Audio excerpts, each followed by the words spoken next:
Welcome and salutations to the Anime Lately podcast, your go-to source for the latest news and entertainment, and an absolute blast brought to you by AniMa Studio. In this episode 142, get ready for an action-packed show where we dive into this week's hottest news and share our unfiltered opinions. Don't just listen. Be part of the conversation. Share this episode with your friends and let's make it a night to remember. Now, let's meet the incredible minds behind the Anime Lately podcast, and our dynamic team brings you the best in anime insights and entertainment. Vash, the maestro of all anime things. Watkins, your guide through the anime universe. And Rome, the unveiling the secrets of your favorite series. And Jokestar, adding a dash of humor to our anime journey. So let's get ready to embark on the thrilling adventure of our amazing team, and let's dive into the world of anime together. Let's get it. Let's go. Welcome to everyone in the chat, and thank you for joining us here in the show today for episode 142. Definitely don't forget to always like, comment, subscribe, and definitely we appreciate you guys for joining your Thursday night being here with us.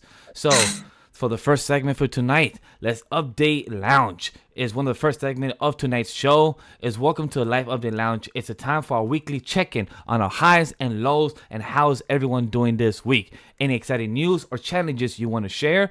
Pour a virtual cup of tea, whiskey, coffee, whatever you guys want to do tonight. If you do coffee, that's a weird-ass choice because you're going to stay up until late night. But settle in and let's connect on the personal side of our anime journey. Evan Williams, nice drink. And it's apple flavor. I support. Yes, sir. So we're here for the show. I've got water. I got leftover food and I got pink lemonade with a bit of whiskey and a bit of ginger ale. So I got a sip of water that's been sitting on my desk for 4 hours. hey, I feel like that's a good time. That's probably all you have over there. That's probably all you have over there at Namek. Like, Okay, first off, the one thing that Namek has is water. Okay. And a lot of rocks. exactly, an abundance of water. Yeah. Hey, but sometimes when you're traveling, it could be there for an hour and a fight could happen for 20 episodes. Hey man, it's been the longest 5 minutes of my life. Bonus series, guys. I appreciate for everyone being here. Minutes. We're here to talk about how's everyone the week so far. And I got to say, it's been a great fucking week on my end. That's what I want to say. Sunday started off great. Monday started off even better. For anybody that watches pro wrestling, there's a thing coming up this week. I mean, in 2 weeks, Survivor Series. And something that's been announced called War Games. So for anybody that has watched pro wrestling or know about pro wrestling, I haven't seen a War Games in fucking for the most longest time of my life. I don't remember when was the last time I saw War Games. It's been damn near a decade, hasn't it? Well, they You had. didn't watch last year's? I did not watch last year. I know clips of it because Oh, you need to go back and watch last year's. It was so good. I will make the time. The storytelling with it. Yes, because there's a Bloodline story with Sami Zayn and the Bloodline versus another team. I forgot who it was, but just seeing it. So it was KO. It was I think Drew was involved Oh, along with Sheamus, Butch, and Ridge Holland. that's an interesting duo. I can't wait to see what Mm-hmm. was the video package for that night, so I could see the full backstory of why that team was together. So I can't wait. But for somebody like me who got back into pro wrestling this year, to actually see it, develop, change through the back end of being bought by TKO and everything, Triple H storylines and everything being involved, to now finally have War Games and hearing Adam Pearce. A big shout out to Adam Pearce. He did such an amazing job to announce War Games, the way he took off his glasses and stared to the camera. I love it. It was just a hype ass moment. And like, I bet you he was happy saying that, like him having the opportunity and put his own spin into it, just having his own personality, going from left corner to right corner, like that is a choreography of entertainment, and he did it magnificent. Everyone was hilarious at the end. They cut it off the fight at 11 o'clock on the dot, and I'm like, yo, y'all used to just show us until 11:07, 11:15. Stop doing this. Stop Bro, cutting off. I miss when they didn't care. I'm Right. I'm not too. crazy. I'm not crazy though. They did stop doing war games in 2000, right? Yeah, they And then did. brought it back like a few years ago. Yeah. It was because of like trademark stuff and all that. That's what I thought. I just wasn't positive. Yeah, so they And stopped doing war games because Vince is very petty, and any idea that's not his is bad. Yeah. So Yeah. it went until like I want to 2018 is when they brought it back. I believe. 5. Yeah, I think it was 2018. They brought it 18 back or 17. 'Cause one of the two. Yeah, yeah, because because it was mainly on NXT. yes, it was for a long time, and Mhm. I haven't watched NXT very inconsistently throughout the years until not this year. So for it to have war games, and when I started watching WWE back in 2016, 2017, I never saw war games after that or seen much of the content, just like clips over the years. So to actually see a first time pay-per-view of war games and see the story build up, yo, I was watching on my couch. And you know when you play video games, like when you get like in serious mode, you get off the couch, you get more serious, you just get more focused. Me, for the first time, I actually got off my chair out of excitement of how, like, yo, they're setting up war games, they're setting it up, and it happens. It was just dope to see, like, just be in the moment actually while it's happening live, and just to see Cody Rhodes, the son of who made war games, and his smile. He's like, shit, I'm being part of it. Oh yeah, his smile. He was like, He was excited. he was a happy ready little to go. camper. So it was just dope to see of Cody Rhodes, and just to see all the guys happening. But what I saw, I'm like, hold up, this is a 4 versus 4. I thought War Games was a 5 versus 5. So I'm like, they have to add an extra member by next Monday. So I'm like, the whole timeline was there as almost the same exact thing. That's why I'm wearing this shirt. For anybody who's a fan of pro wrestling knows, this is a cult of personality. What Watkins said before Call, but I said best in the world because he is, in his mind, he's like, yo, I'm the best I could be. I'm the best in the world. So if he comes back for Survivor Series, for anybody don't know, it's in Chicago. Where this man lives, in Chicago. So it just works for him. It just works for the story, and for the good side or for the babyface side, Randy Orton. I'm excited for him if he comes back because he's been cameo or been heard to be in the Performance Center. So that's like, just knowing that, I was hyped from seeing Sunday through Tuesday and all of TikTok and Twitter with their memes. Oh, I was ain't gonna lie. I was having I've had- entertainment. I ain't gonna lie. I've had beef with CM Punk ever since the Jeff Hardy career match. Oh really? Yeah, and even after I stopped following wrestling, I've always had beef with CM Punk. Oh damn. Like, oh, you don't know how many times I wish that nigga tore his ACL. I was Oh shit! Oh my god! That poor man. What did he do to you? What exactly did he not do what to he you? did to me. It is not what he did to me. It's what he did to Jeff Hardy. Oh, he was fine. Jeff turned out fine. Just look at him now. Jeff turned out fine. It's hilarious. Yeah, he's fine. I was hoping. Yeah, he's doing okay. Just a little bit of damage.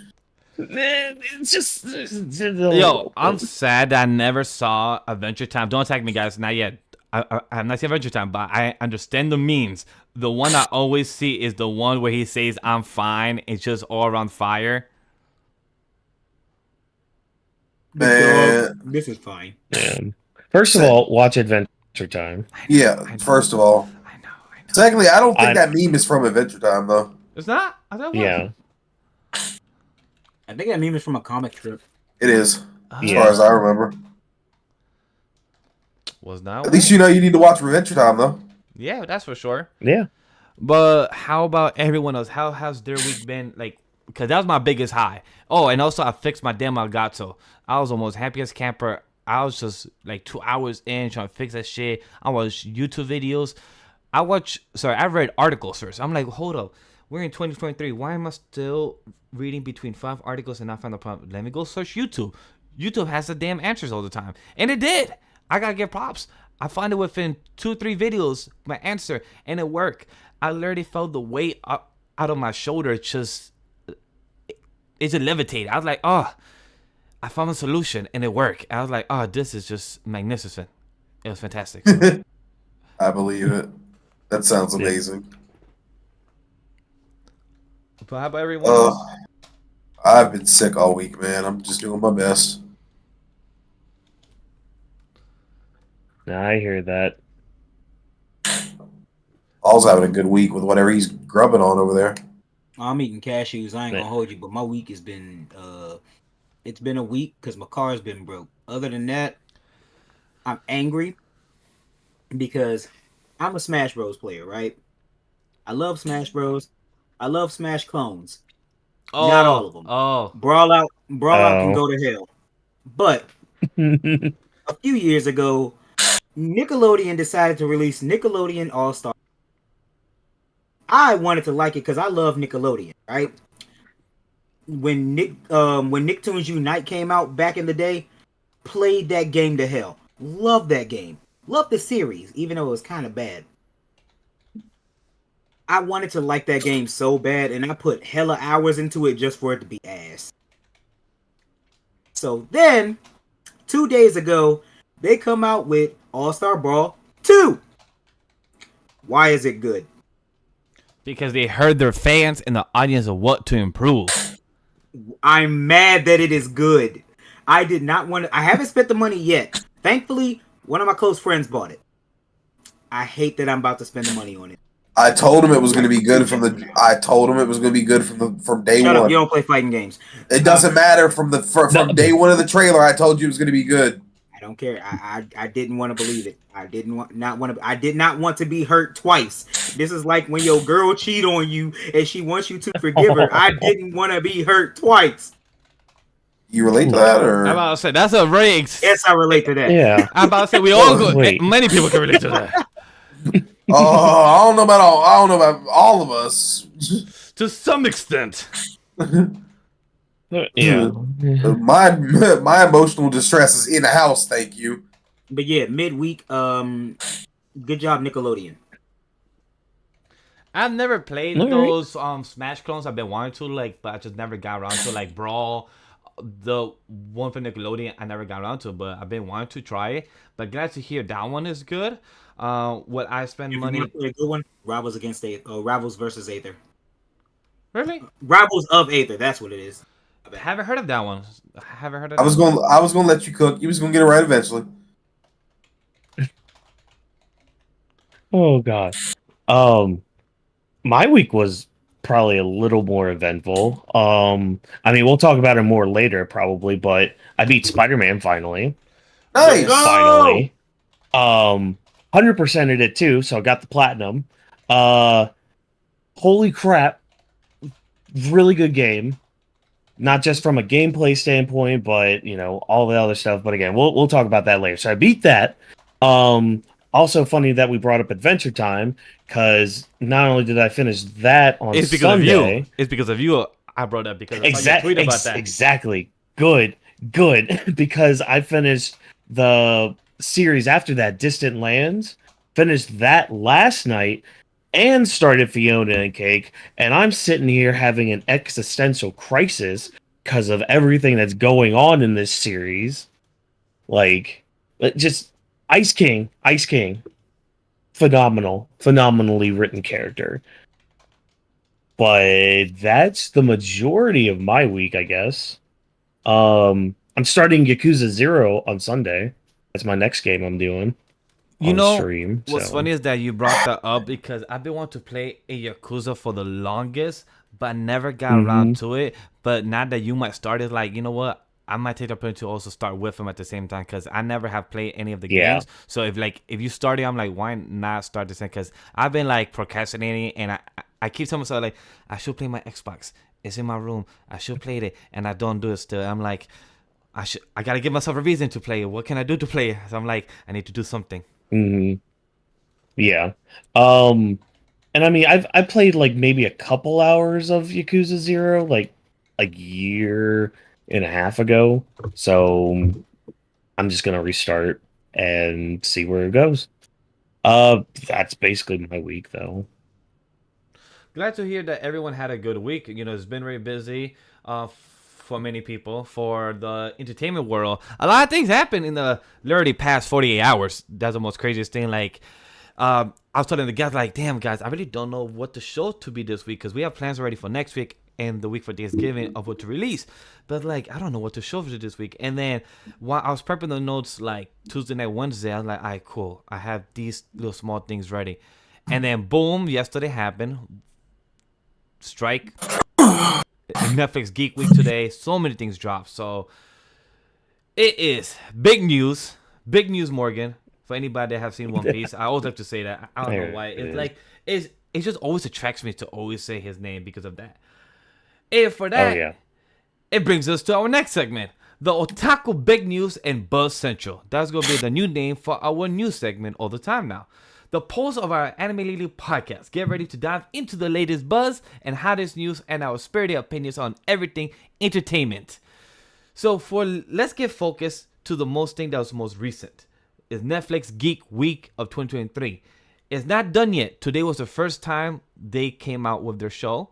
Tomorrow, Saturday, and Sunday they have more content to bring. So we'll be talking about that more next week. That anything that is big and also relevant.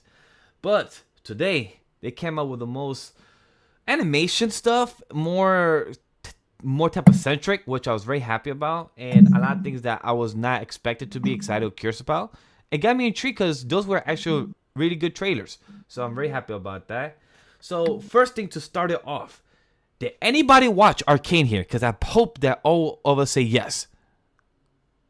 Oh, Arcane! Like, yo, whether you like League of Legends or not, hide myself. Fuck the game. Watch Arcane. It is so good. That's 100% facts. It is so good. I have never played League of Legends. I've known about League of Legends over the past years, but Arcane, I watch it. Imagine Dragon, that song until this day still slaps. I still hear it every single damn year. Every single damn day, at least every week once. Arcane, I believe it won. I believe won 11 Emmys. 11 Emmys. Oh, I believe it won 11 or 7 Emmys. I could check it, but if anyone wants to check it real quick, I believe it won a couple of Emmys early this year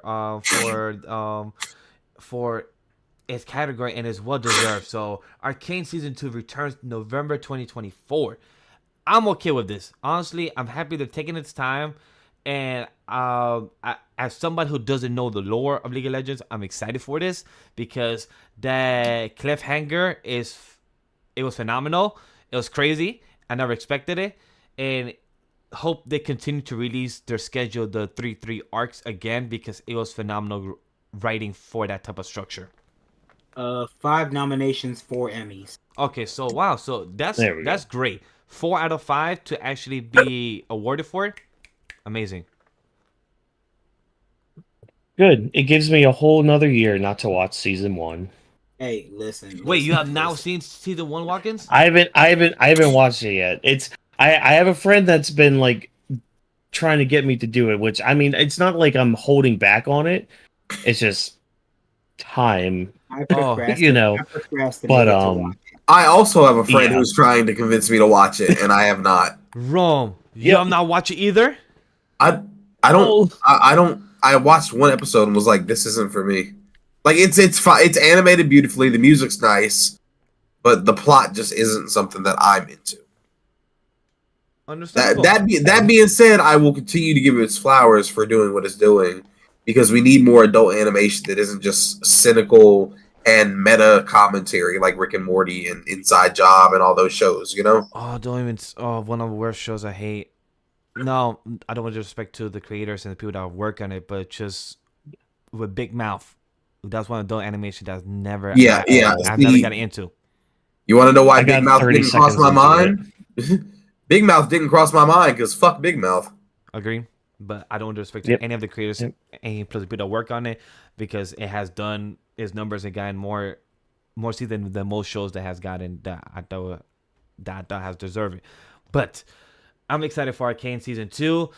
I didn't expect 2 of us out of the 4 to actually have watched it, so this is one that shocked me. Season 2, I'm excited for it. Can't wait. I know that me and Joester will be ready for it next year. I know that me and him will be able to review it because it seems like it's going to be a 2-people review for that show next year, and I'm okay with that. So For the sake, we have a year to watch for it. the sake of reviewing, I will watch it. all right. Yeah. All right. So I like that. All right. Y'all gonna give it a chance. We Yeah. in there. We in there. Oh yeah. So- Again, it's not like I wasn't ever going to. It's just time. Okay. So Yeah, and I've watched plenty of things I wasn't into before and ended up liking them. So all right, so it works out then. So for other things that work out, Netflix likes to put their money in and make something similar to the original project they had called Squid Games, and they call it Squid Game: The Challenge. And I want to ask you guys, where do you think you will die, or do you think you will survive until the very end? I ain't making it past first game. yeah, I'm not making it too far in that I'm bucko. too uncoordinated. So y'all would have survived in the red green light? No, Not in the slightest. And I also think it's kind of. I also think it's kind of disgusting to make a challenge game about Squid Games. Agreed. Considering Yeah. what the show is about, kind of seems counterintuitive to the story you're telling. But capitalism go burr. Yes. Well, hey, if Mr. Beast can get away with it, Mr. B shouldn't have got away with it either. But I'm not going to talk about him because he's got a rabid fandom. Yes, that's why I didn't even comment. In my head, the same thing to pop out. I'm like, nope. That's the one time I'm gonna stay quiet with my jokes. But Yep. Anytime Mr. Beast comes up, I shut the fuck up. but also you saw me getting back to my chair before we started the podcast. I'm not making it through red light, green light. for me, I believe I could survive red light, green light. But where I would definitely not make it is when you have to cut out the shape. I'm just going to eat the damn. I would die there. Cookie. I would die there. I'm just going to eat the damn cookie and call it a day. Yep. Yep, I would look at that thing and be like, all right, well, this is my last meal. With my amount of sweaty hands I got and the amount of big hands I got and that I'm not a gentle person, like I cannot do anytime I need to work. My grandma who has glasses and blind as hell will call me, the guy that also has glasses but does not have steady fingers. She will call me to put a thread into a needle and I will still suck at it. But then she will get mad and frustrated at me and then she'll grab the needle and the thread and do it herself. Like, why even ask me? Like, why even ask me? I'm mad because that literally happened to me today. Oh, today? Today? Oh, It happened to me today. Wait. So you couldn't put it into the needle of the thread? Damn, yo. No, bro. Yo. I actually dropped the needle and stuck myself in the toe. Ouch!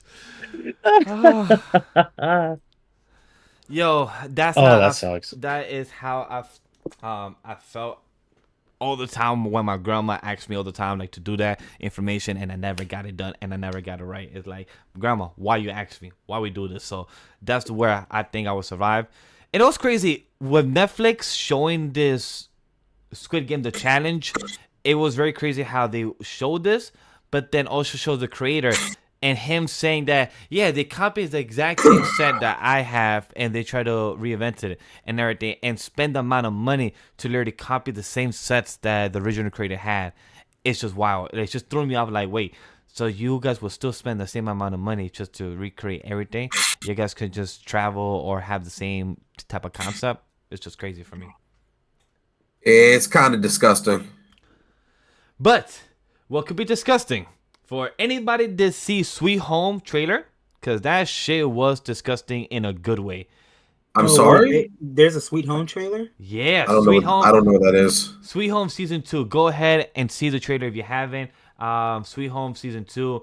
It is coming December 1st, 2023. And it's just pretty interesting. Because I did not know about this series at all. And this trailer showing like humans and monsters, but also still having their minds intact to some type of way was pretty interesting. Yeah, I brought it up during the Halloween podcast. Yeah, when you first spoke about it, I remember. But then when I saw Sweet Home Season 2, I'm like, oh shit! I'm like, is this what he got brought up last week? I'm like, yeah, because it was interesting concept, but with this trailer, it was disgusting in like in a great way. Like just like there was a creature with wings, but then he had control of it and just saying that I'm still humane, but I'm trying to find the balance of being a monster. I'm like, this is an interesting concept. Like, I don't know much about Korean content, but I'm more intrigued the more with Netflix is putting their money on it and bringing it to the States, worldwide. Like, Squid Game, Zom 100 and everything else. So all those things are pretty cool. Has anybody else see any other content, Korean content that they will recommend or bring a shout out to it? I mean, I haven't watched the Zom because Zom 100 that's the live action you're talking about, right? Yes, correct, the live action. Okay, yeah, because I haven't watched the live action yet. I've been catching up to the manga and the anime. Well, that's been having its own production issues. Which at least they're gonna finish the season on Christmas. Thank God for that. So, I mean, I guess that's the closest with that and Squid Game, at least with me. So there's a webtoon that I like called Weak Hero that I found out.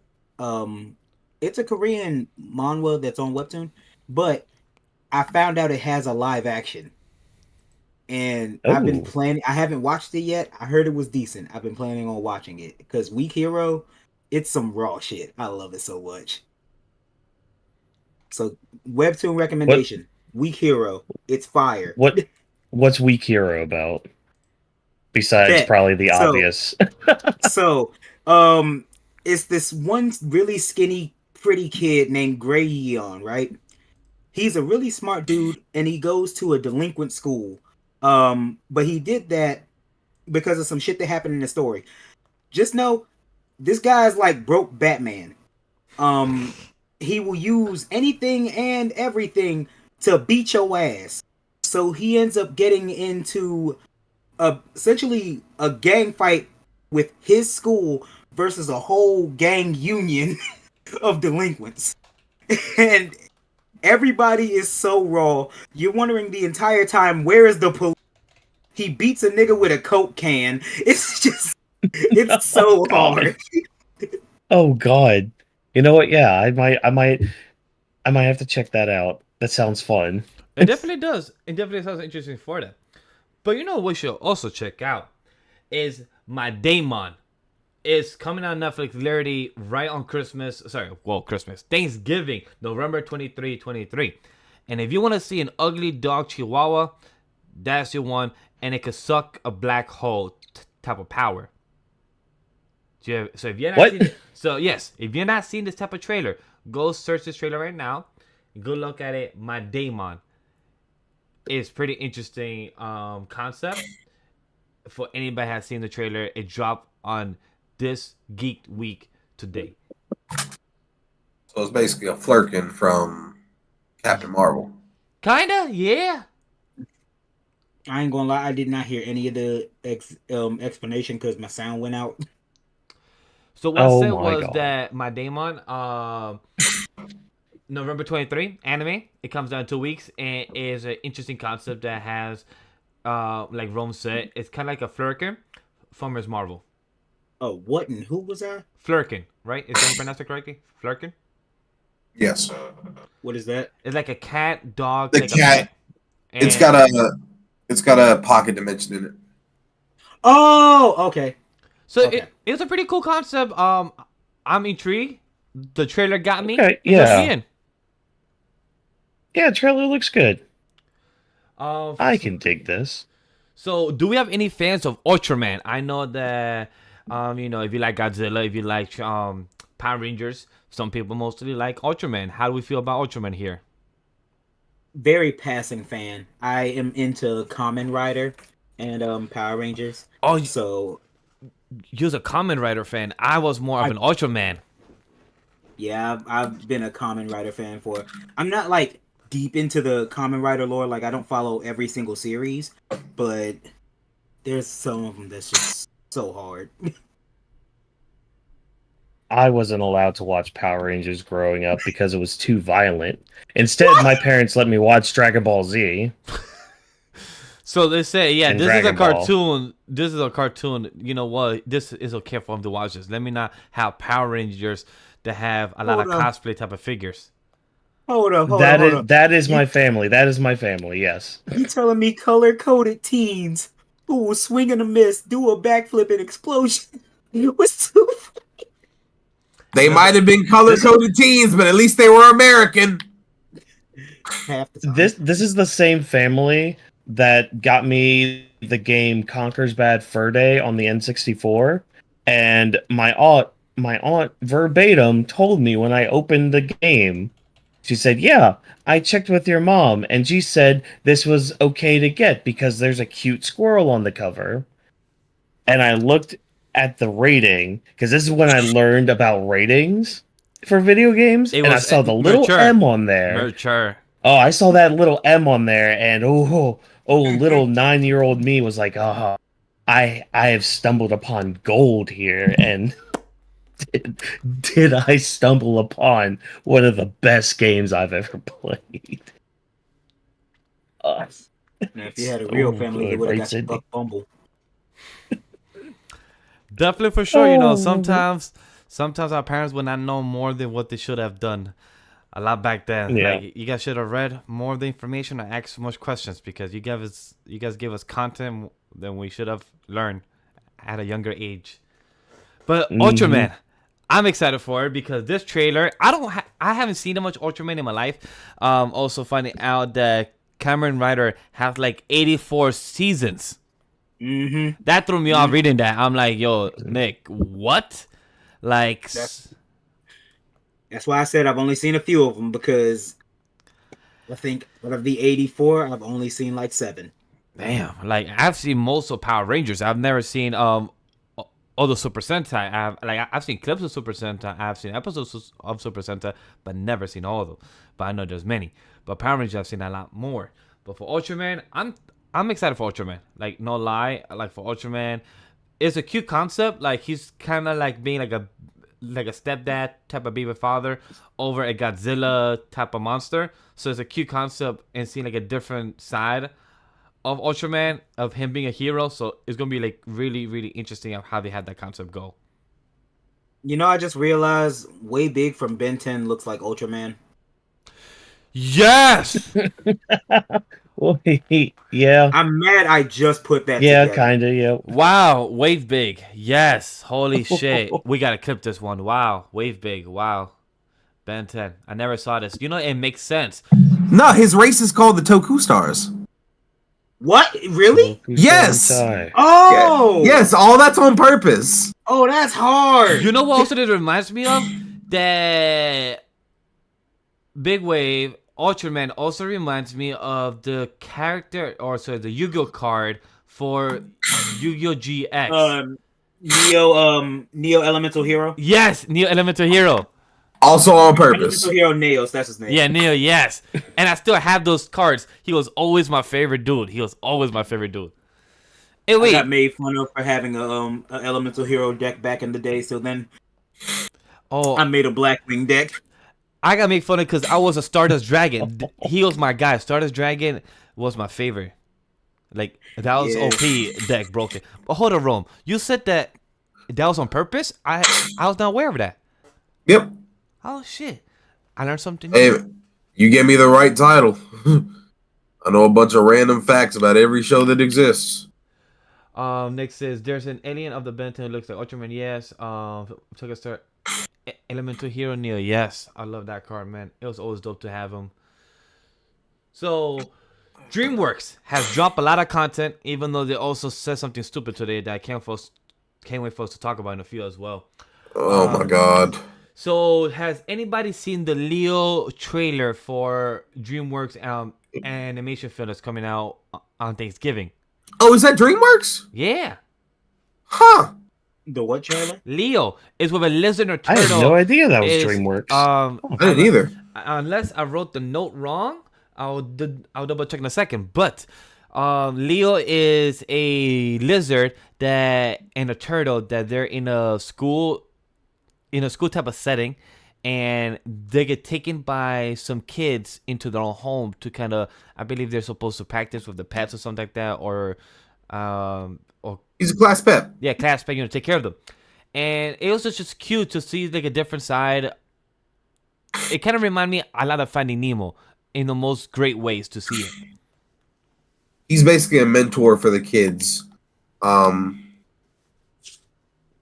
Because he's, iguanas live to be really old, so he's basically taking them, and they're not supposed to know that animals can actually talk. But he breaks that rule. It's a Toy Story type of situation.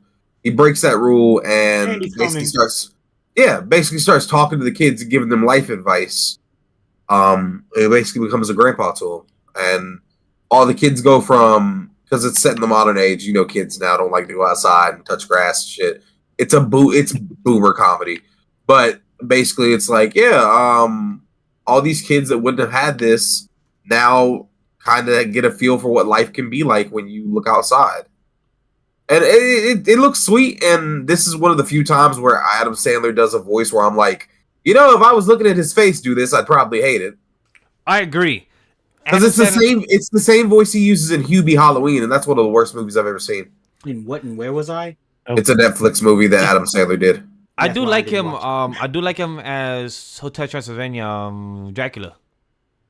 Oh yeah, he does do a good job. Wait, Adam Sandler was Dracula? Yeah. For the first three movies. I actually didn't know that. For the first three movies, he quit for the fourth one. Yeah, which was I don't know why he did that. Like, my God, you've just been playing his character for so long. Why would you do that? But yeah, like he actually did a great job, like as Dracula and everything, and Selena Gomez as his daughter. I forgot her name. Mavis, thank you. And it was just good movie, and I feel like he's been getting better in his voice acting, or I feel like he's been trying to find his voice in the characters, which I'm happy, because that's how voice acting is, instead of you just using your regular voice, because that's not voice acting, that's just being lazy. So I'm very happy about that in that aspect. So anybody have any last thoughts for Leo? No, it sounds wholesome, so I'll probably watch it. Awesome. Need to balance out the whole media consumption with some wholesomeness. That's a fact. But what other thing that's wholesome? Darkness, because it's Orion in the Dark. It's an interesting concept of a movie coming out February 2nd, 2024 on Netflix. And it's an interesting movie. Remind me a lot of not The Night Before Christmas. It reminded me a lot of The Christmas Past. Christmas Carol? Yes, Christmas Carol. Okay. Yeah, because the concept is a kid that is afraid of the dark. It's like the kid that has the most fear over on the whole town or something like that. And then the guy that is in charge of darkness has to make him not be feared of darkness. And he has a job to kind of change his mind about fear within one night. So it kind of reminds me of the concept that you have this whole movie within like 12 hours. All the, as the same thing as a Christmas Carol, as the same concept. So it's a pretty cute movie. I'm actually intrigued. With the Netflix animation films, I'm very happy for them that they're coming out 2 or 3 times a year now. But the one thing I wish is that they would release them to the big screen. So to have like a wider showings, like obviously everyone has Netflix nowadays, but it would be nice to have it on the big screen at least for a week in New York and Los Angeles, at least to be, eligible, for the Oscars, or just to have kids just to go watch it on the bigger screen instead of home, because with these films, not eligible if it's just a Netflix movie? Correct. So with a lot of the Oscars, I'm not sure if they changed the rules already, but for any film to be eligible in the Oscars, you have to be released in Los Angeles, in New York, at least for 7 days. Oh. Yeah, I think 7 days or 3 days. At least I believe it's 3 or 7 days you have to be released in New York and Los Angeles for you to be eligible in the Oscars, like a short film or as a long film format. That's why a lot of films, always try to get released in November, is for the Oscar season. Not gonna lie to you, that sucks. Yeah, that's why That's why I hate it when Netflix releases animation films and that has a lot of potential, but don't actually release them worldwide or in theaters just to have the kids opportunity or just for parents to take them or stuff like that. I feel like we'll always have that type of movie magic, so that's very disappointing.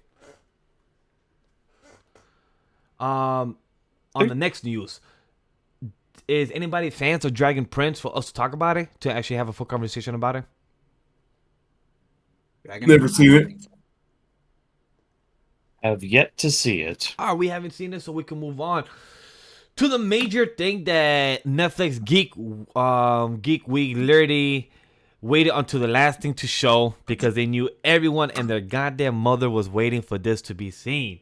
And it's Avatar: The Last Airbender live action trailer. We get the trailer of book 1 of what they're covering into 8 episodes, and we finally have a release date, and it's February 22nd of 2024.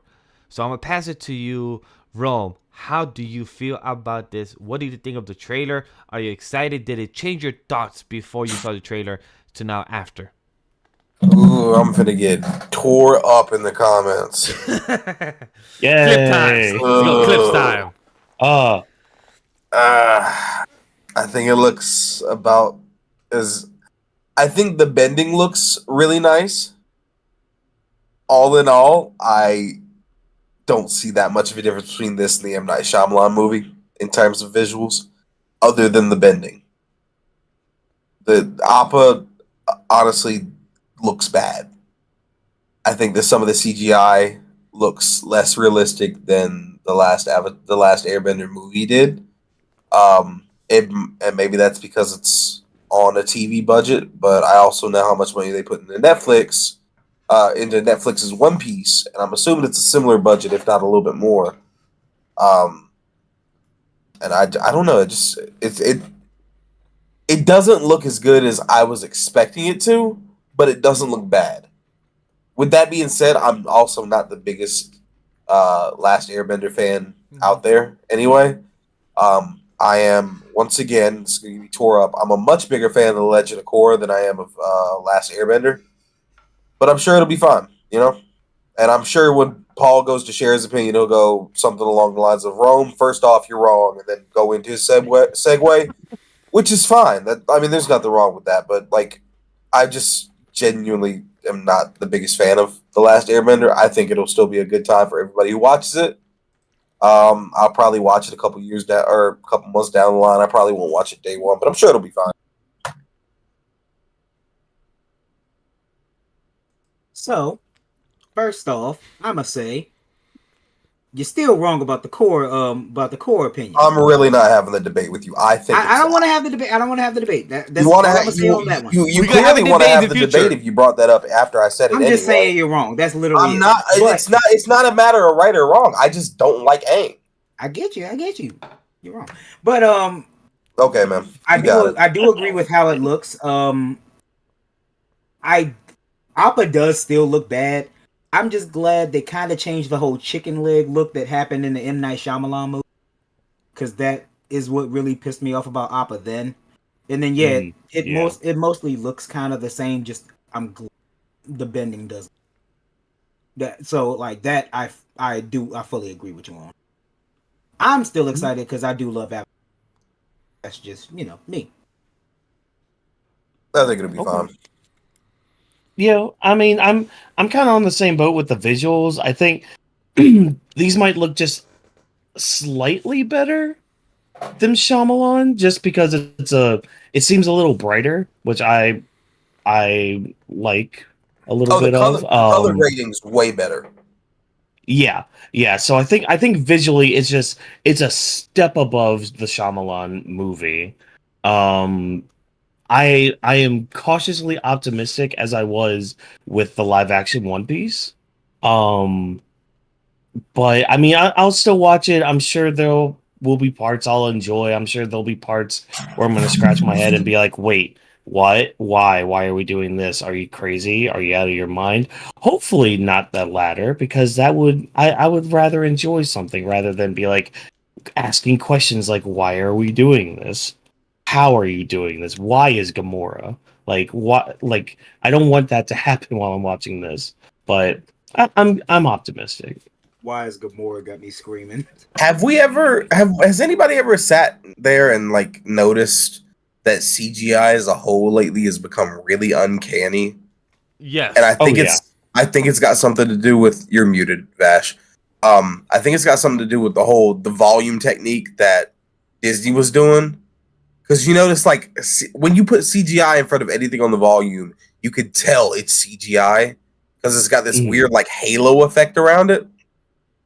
And that's really a big problem I was noticing with this, is that it's got that weird slight halo around it, where everything looks copy and pasted. Like that. Yeah, kind of like that, like an aura, kind of like around them or something. Yeah, like in the Mandalorian. I know what you're talking about. It wasn't as bad in the Mandalorian season 1 and 2. If season 3 is out, I don't know. I haven't seen it yet. But Boba Fett, it was really bad in Boba Fett. It was really bad in Boba Fett. And I didn't think Boba Fett was a terrible series. I thought it was a little confused in what it wanted to be. I thought it was fine, but for some reason the CGI just looked weird. Thor: Love and Thunder had that same issue, and so did Doctor Strange, and a couple of the TV shows have had that issue. Miss Marvel and Loki, luckily, have not for the most part. Loki's been fine. Like, and from what I've seen of the Marvels, it doesn't look like that's a major issue, except for one scene I saw with a like completely CGI character, and I was like, ugh. Oh no. It like literally just, it was a clip I saw. And like when they do the full body CGIs, like they do with the Hulk, you know, it always looks kind of off. Like it looks like, obviously it looks uncanny. It's fucking CGI. Yeah, there's gonna be a level of that anyway. But everything's got that weird like Vaseline film on it now that just makes me feel weird, you know? Yeah. Yeah, it looks like you took a PS5 character and stuck it in a movie, and I don't like that. You brought up Hulk, but it's realistic. Taco. Like, yeah, it's realistic in terms of CGI, but like it's very visually CGI, and that's like you can tell it's not realistic. It's like, wow, this looks so realistic. This would look like, really good if I didn't know it was fake. This would be really good if I was swinging around New York as his character. Man, too. Yeah, so, you know, man. And when y'all see the character, y'all are going to know what I'm talking about. Because it's a character that's made to look weird. But, like, when y'all go see the movie, you're going to be like, ew, that kind of... I don't like how they did that, you know? Oh, wait, so Rom, you already watched it? No, it was a clip that was on YouTube. Okay. No, I have not seen the movie. We're still going to see the movie. Okay, cool. I was just making sure. I am gonna say, what's her face? Oh shoot, why am I blanking on the name? Girl who ends up with Zuko. Are you talking about Mai? No, not Zuko. Oh, you're talking about Suki. Suki, chuck in about the Kyoshi words. Her makeup, her makeup looks amazing. Phenomenal. Like they got to that shot. And I'm like, this is exactly what she should look like in live action. I will give them credit for that. The costumes, the makeup, the character design, the casting all look incredible. The only CGI thing that didn't irk me was Momo, because even Momo looks really good. But like the Daniel Day Kim as Ozai, oh my god! Oh, that looked good. Like the jawbones with the... So that's one thing I want to big shout out, because so my quick thoughts overall of this trailer. I love the cinematography for many of the visual shots. When Ozai, the fire behind him when he got introduced, and my dude's just standing there, I'm like, I see you as a Fire Lord. You look like the bastard father. Yeah, you look like the guy that everyone should hate. He looked amazing. General Iroh. Oh, Uncle Iroh, I gotta give him the shout out, man. He looks good. He looks comfortable. Like, the being and everything. I can't wait to hear the wisdom of him telling Zuko. Like the way I believe the voice actor of the voice actor of Uncle Iroh gave the blessing to the actor that played the live action of Uncle Iroh. So can't wait to see the interaction and see what's going on. Also, I believe there was rumors that some of the voice actors of the original series portray some of the actors here in the live action. So I'm curious to see if those things will become true and what characters did they play as cameos. So that'd be really exciting. I do slightly agree with what you're saying about the CG, where it threw me off. It wasn't Bang Sing Se. What Earth Kingdom was that they showed in the beginning? Boomy's place. Yes, it's Boomy's place. I forgot the name. I forgot the name of his kingdom. Frick. The spinny Earth Kingdom. Come on, Google. You will help me. So while we get the information of the kingdom, chat or one of us would know. It was very shiny. Omashu, thank you, Paul. That's it. Yep. Kingdom Omashu. While the camera was panning up, I agree with what Paul said because it reminded me a lot of what Thor: Love and Thunder, showing all the gods' palaces, like all the gold. So like when we were seeing Omashu, like all the shininess kind of was like a glare of like all the CG and everything. That's what it felt like to me. Like unless in the live action it's very fucking damn sunny over there, that's gonna make all the gold and metal be shiny as hell, then possibly. But I'm not aware of any of that and all that. But overall, it was such a good trailer as a first trailer, and what many people were expecting to actually see as a bad trailer or see fail overall. I'm very happy that it looked good as it was. Appa, he don't look as bad to me as you guys. It looks a bit off, but it's probably because I'm seeing a cartoon animated type of mammoth type of figure being in live action, and I'm supposed to believe him having like 20,000 pieces of small hairs flying off, and he's supposed to go around and carry 3 kids on top of his back. I'm like, let's see how that goes and flows.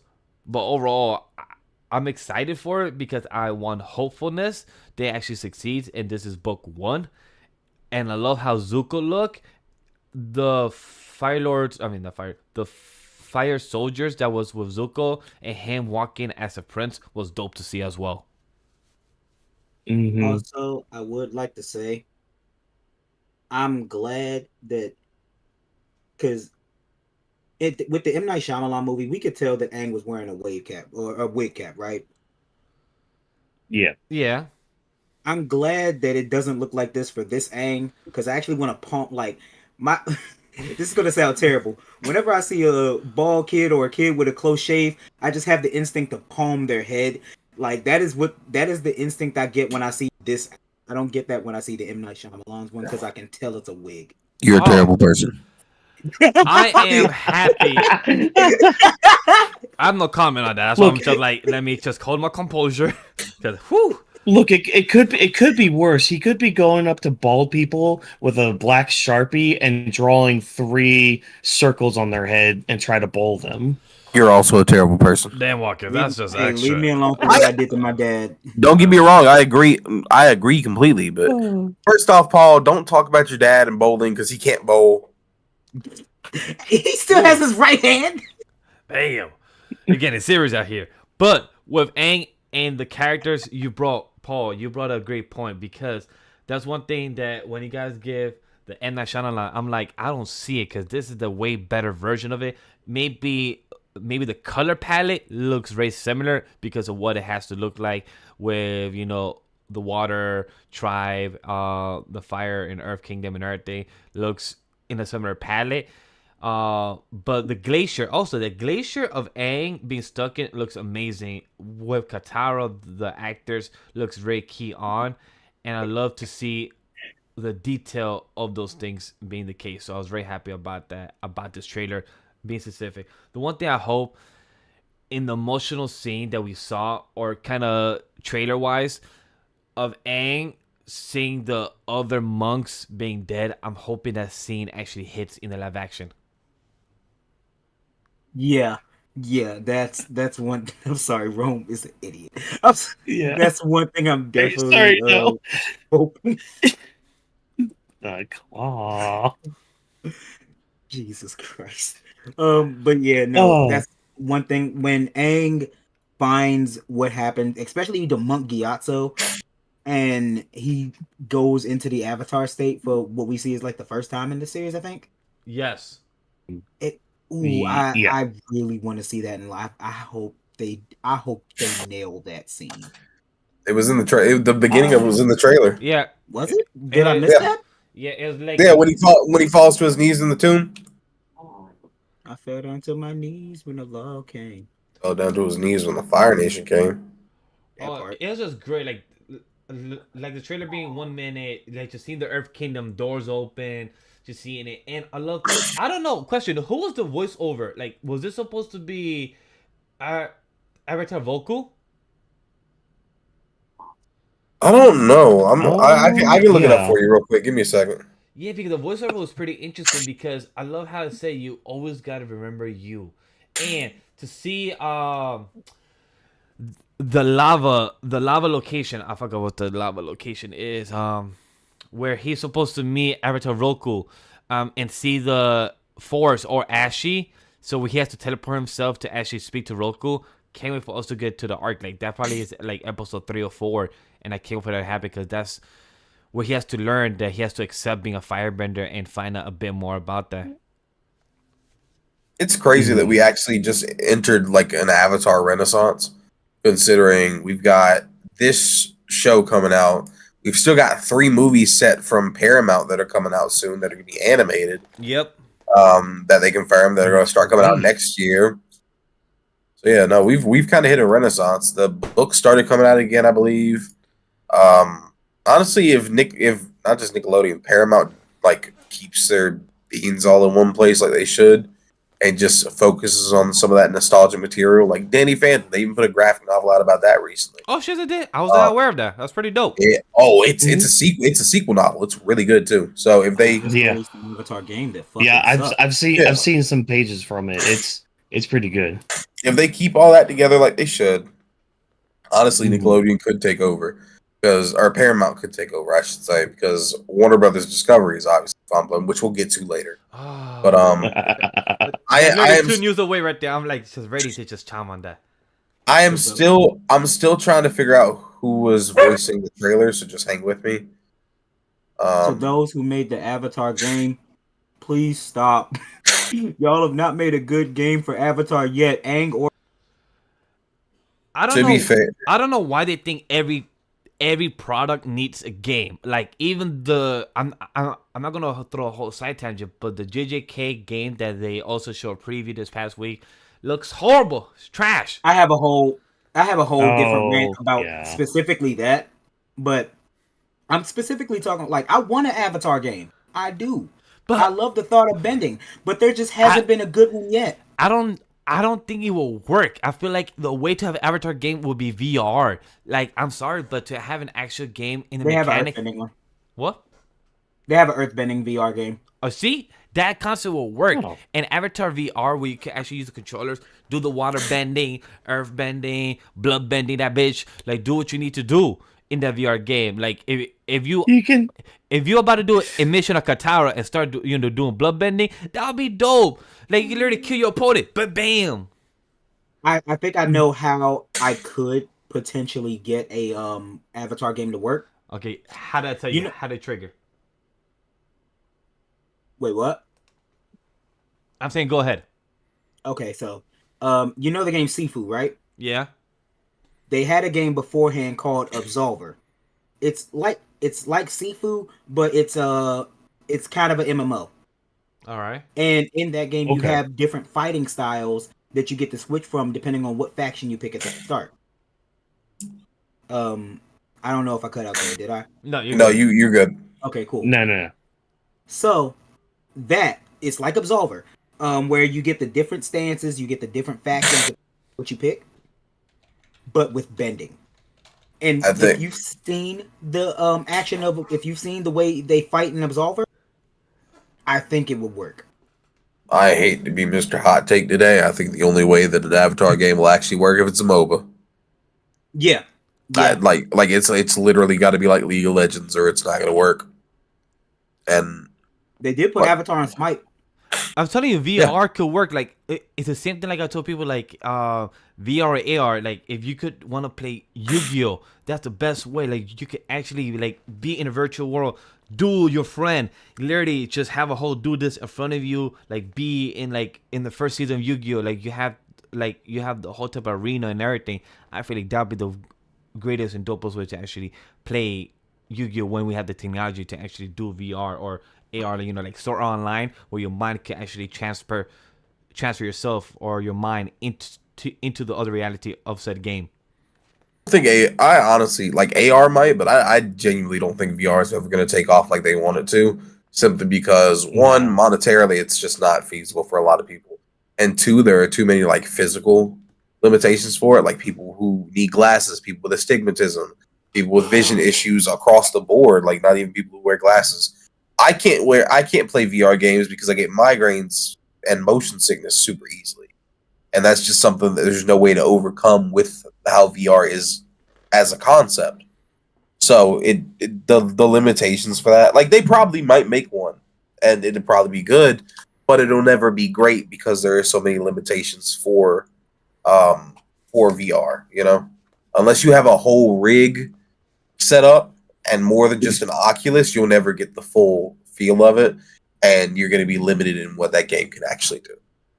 Rome, I still say fuck you and Steven for making me play Until Dawn in VR. I didn't make you do anything because I didn't play that game.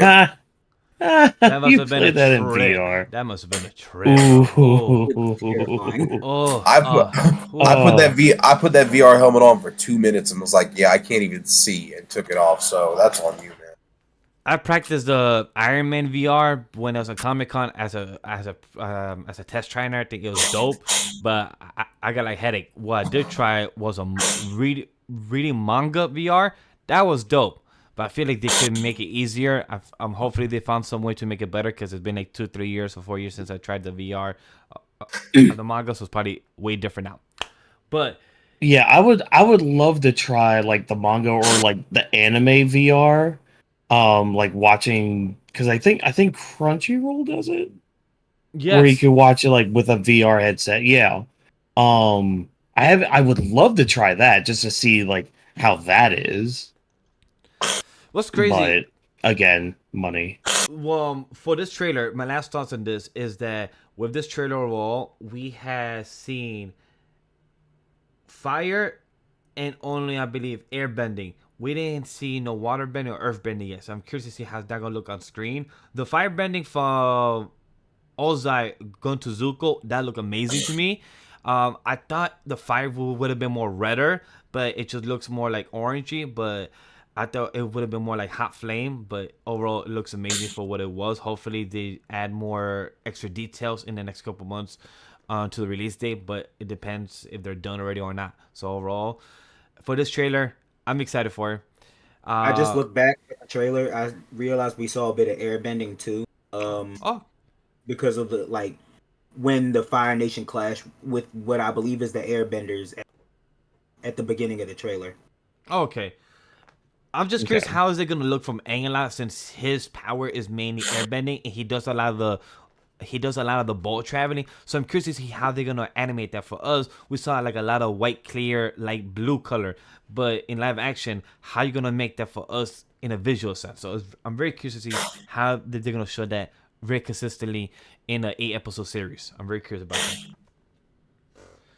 So does anybody have any last thoughts or anything that we missed to discuss about Geek Week? In chat, don't forget to chime in about Geek Week if you guys have any thoughts about Avatar, about Dragon Prince. I know that I saw chat.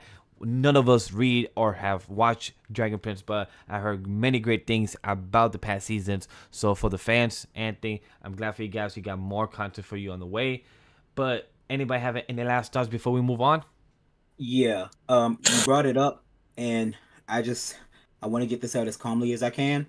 Because of the JJK game, stop making arena fighters. Please. We have enough. Stop being clone of Storm. That's what I say. But like, of all, we don't need any more arena fighters. Storm is not even a good of a game. It's not. We got Storm. Yeah. All of them. Xenoverse, if you want to count it.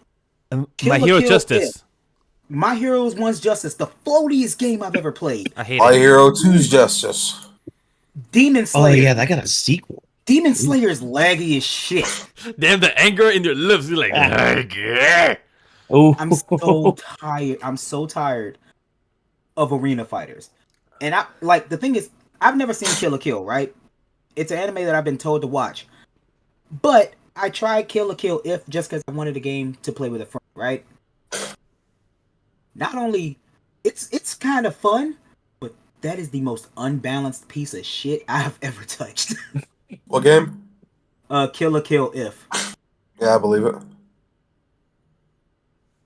Oh Oh. my god. But yeah, just stop making arena fighters, please. Do something else. Do something else. heal your soul by watching Kill la Kill. The closest thing I am soon. The closest thing we've gotten to an anime that wasn't an arena fighter, but it still flopped. Your mic went. Wee. Yeah. I know. Yeah, your mic does not want you to get it off. Black Clover. They made an Overwatch clone. It went nowhere. Black Clover, I only play the game on the PS4. I believe it was like Clover Knights, I believe it was called. That's what I play. And Yeah, it was an Overwatch clone. It went These nowhere. these games go nowhere because everybody refuses to give anything but an arena fighter a chance, but also wants everything except an arena fighter. I've played Breakers.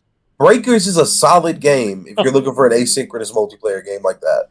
I forgot like- Breakers existed. It's a solid game. Games that are offshoots like that are usually pretty decent. Hell, my favorite Nintendo 64 game is fucking Pokemon Puzzle League and Pokemon Snap.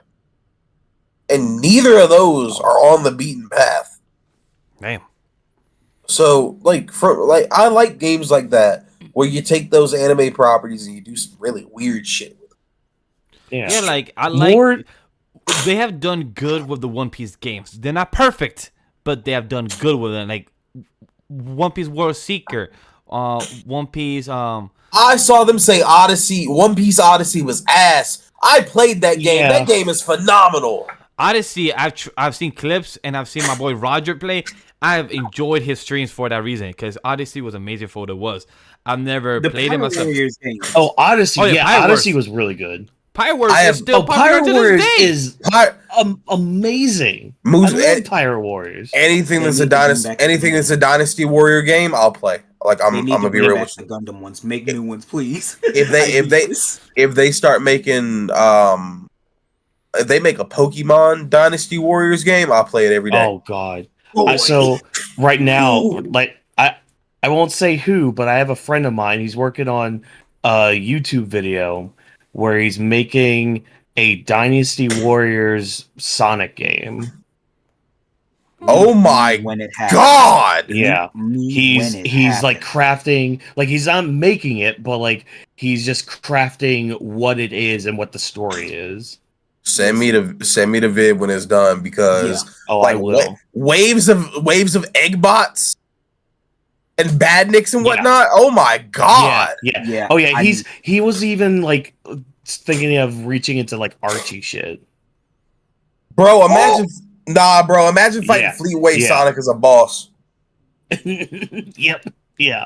But no, Big they're Archie working on Sonic! another one. Imagine playing Yeah. the silver, going through waves. Oh man, I'd love to play a silver, bro. That would be amazing. Big Archie Sonic. That'd be amazing if I did. Oh my god. But without further ado, Paul, is that all that you had to add? Yes. All right, so let's move on to the kicking ass rumor that has been said by the director himself, Chad Stahelski. I believe I pronounced his last name right. He has confirmed that there's a John Wick anime in the works. How are we feeling about this? Because one thing, because I can't supposed to talk about other thing later. Not everything has to be from anime to live action, but live action into anime, fuck yes. I want a John Wick anime. I want a Speed Racer anime again. I need a Legend of Zelda anime. I need like a Smash Bros anime. Like these things are meant to have extra content, and anime or animation will be the platform for it. And John Wick is anime. Give me the fucking hands. Like John Wick choreography in anime, this man will be having superpowers. This man, I have not seen John Wick 4 yet, but I've seen the clip of this man falling down like 4 flights of stairs, like non-stop rolling, and I'm like, how is he still getting up? This man literally became Vin Diesel. Like, he got the extra healing factor. He got that dog in him. That's what he got. Bro, so John Wick anime, I'm sorry, it just got me hyped. Like, just knowing that we're about to see like a Jet Li anime type of style with John Wick. Oh, give me my money. Who's making what studio is making the anime? He has not said who. I was about to ask you guys, what studio would you guys like? Me, I don't want to give it a Mappa. I don't want to. No. No. I'll give anything to Mappa. Yo, JJK anime. I know what happened today. I've not seen the clips, but I know the hype. JJK anime was spreading what the hype was on Twitter, but I don't know anything about that. I absolutely would not give Mappa. No, not in the slightest. I don't think that's set up for Mappa at all. I think that I think that Mappa likes things with long overarching story arcs with fighting, and there's not enough of both of those in John Wick. Honestly, I'd give it to David Production. I was gonna say David Production or Powerhouse would be good, or Powerhouse Animation. Powerhouse is the one. Powerhouse is the one that's done Castlevania. That's what they're most known for right now, and they did the other anime called Blood of Zeus. Even though good animation, just bad story. But Blood of Zeus, for anybody that cares, Blood of Zeus was annoying. Or maybe Bones. Bones, I don't know. Their fighting choreography is not top tier. I feel like they need a good fighting choreography animation studio. That's fair. And I feel like Powerhouse has been doing good. Nick says Studio Bones are Ufotable. Ufotable? Shit, I don't mind Ufotable. John Wick is definitely going to have some type of superpower, because if you're going to make Demon Slayer with your imagination type of sorting skills looking that good, then you can make John Wick look that amazing. This nigga John Wick gonna have detective vision. Hey man, who made Cyborg? What was it? Cyborg 009? Who made that? Who did make that? Who did that one? Whoever did that, give it to them. Cyborg 009 was made by Vistic Entertainment. Never heard of them. They haven't done a project since 2003 and 2001. Wow, that was their only project. So that means they were probably a sub company of somebody else then. No, I'm talking about the newer one. Oh, I don't know which Cyborg. The one that was on Netflix. Oh, give me a second then, because that's the only one that pop up. I don't know. Well, while you're looking that up, I don't know why this studio is screaming at me. But the studio that did Megalobox. It was I think mainly because of the style of Megalobox, I could see them kind of like transferring that to a John Wick style, and plus just I don't want to say simple animation of the fight choreography, but the fight choreography you would actually, because I'm somebody that like kind of struggles a lot, especially with live action, with following fight choreography just because of all the cuts. But I think the way that animation studio like really did the boxing fights, I think they would be able to translate that very well with like a John Wick action sequence. You know, I started to say there's no fucking way this is the studio that did it. It's 100% the studio that did it. It was OLM. Where's OLM? The same studio that's been doing Pokemon since day one. Oh, damn, snap! Oh, hold on. Some of those league battles, though. No, given that's what I was gonna say, because the last league battles are pretty good. The fucking the last series with Ash in it. Yeah, Green Ninja. Oh yeah. From XY all the way to Journeys, everything in there just looked like, I don't care how you feel about the art style. The battles were amazing. Yeah, give it to them. Yeah, shit, give it to OLM. Yeah. I remember Pikachu in the last battle. Like, my dude was getting an anime like flashback while he was down. I'm like, how are you getting an anime flashback while in your own anime?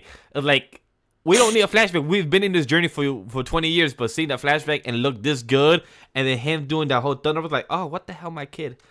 When the lightning started turning black, I was like, oh, he's finna tweet. Yeah.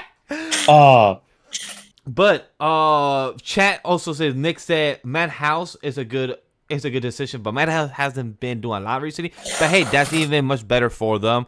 TMS Entertainment is who made Megalobox, so I like TMS. They've been doing good content, so I don't mind for them. I don't mind them for being John Wick. So wait a minute, why the fuck are we skipping over Studio Trigger?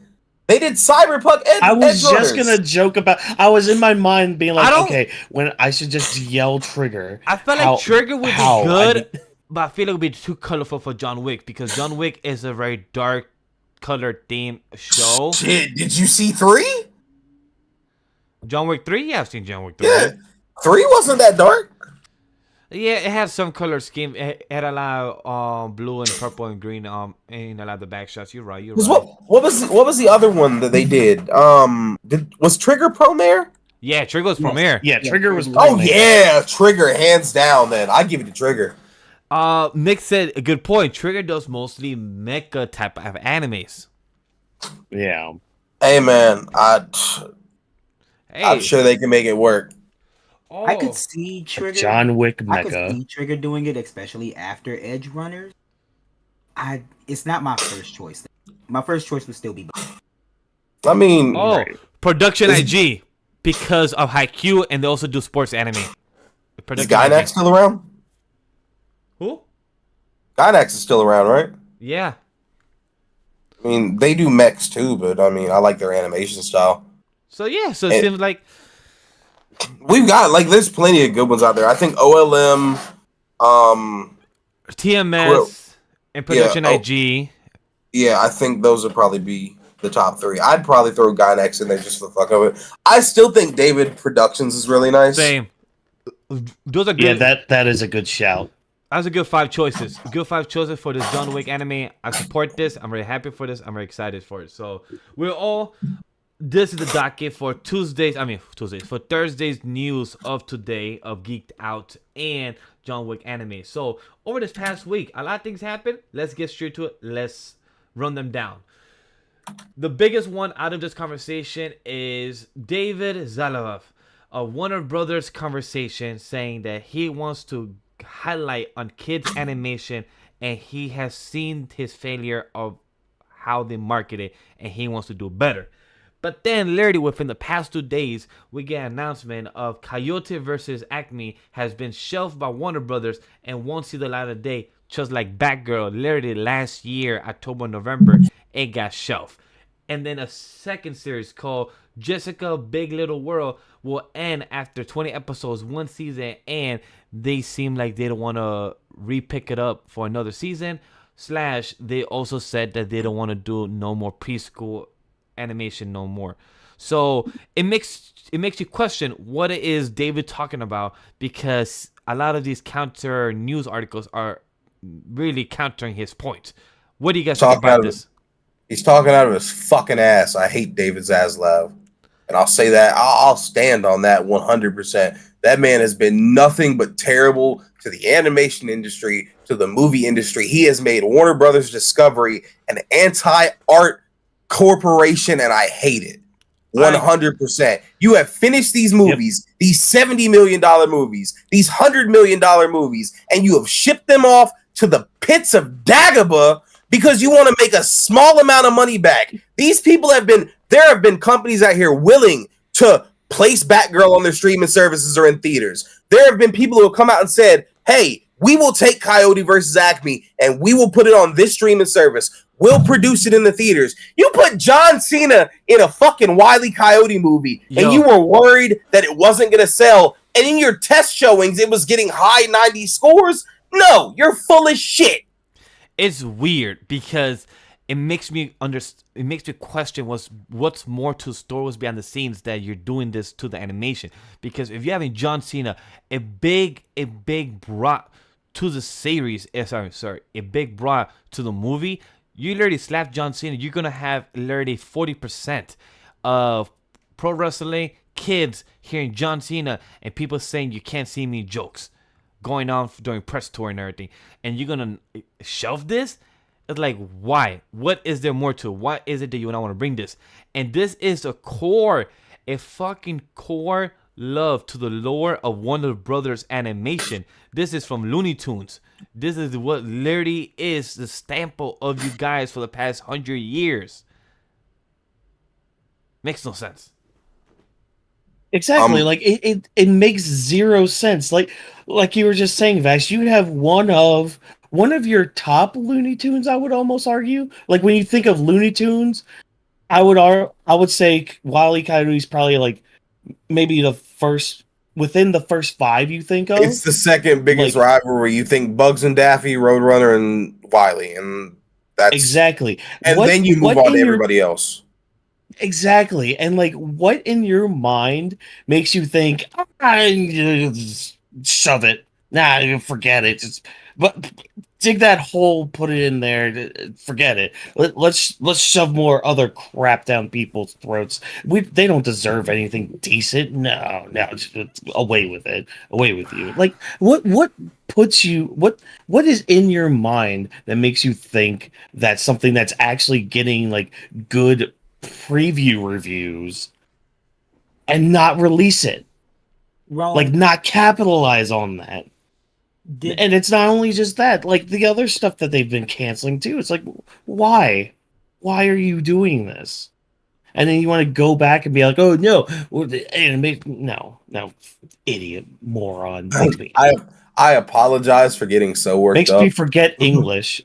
I apologize for getting so worked up, but I have a major love of the animation industry as a whole. The Looney Tunes are like the backbone of my fucking animation love and knowledge. I know so much about fucking Mel Blanc and all these fucking voice actors throughout the years. I can point out the exact point in time where Looney Tunes and Tom and Jerry had an overlap in animation studios and everything. Like, older cartoons like that are my bread and butter. So to see movies like this get treated so terribly, and to see Cartoon Network, like not just Cartoon Network, Warner Brothers, of course, but Cartoon Network, a channel that is the reason I love animation the way I do today.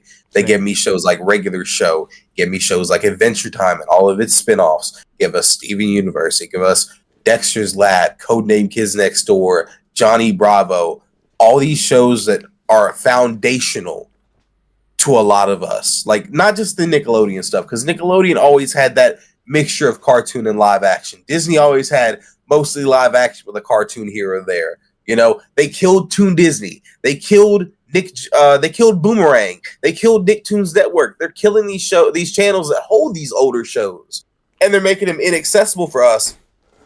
So then when we're like, hey, we want to tell our kids or our nieces or our nephews or our younger siblings, hey, we used to watch this when we were growing up. Let me show you what it looks like. You can't find it anywhere. And then you find out, oh, they're bringing this back. I can share this with them. Oh, wait, never mind. Somebody wanted a tax write-off, so they stuck it in a box and shoved it in the back of the closet. Sorry, kiddo. Like, that's not...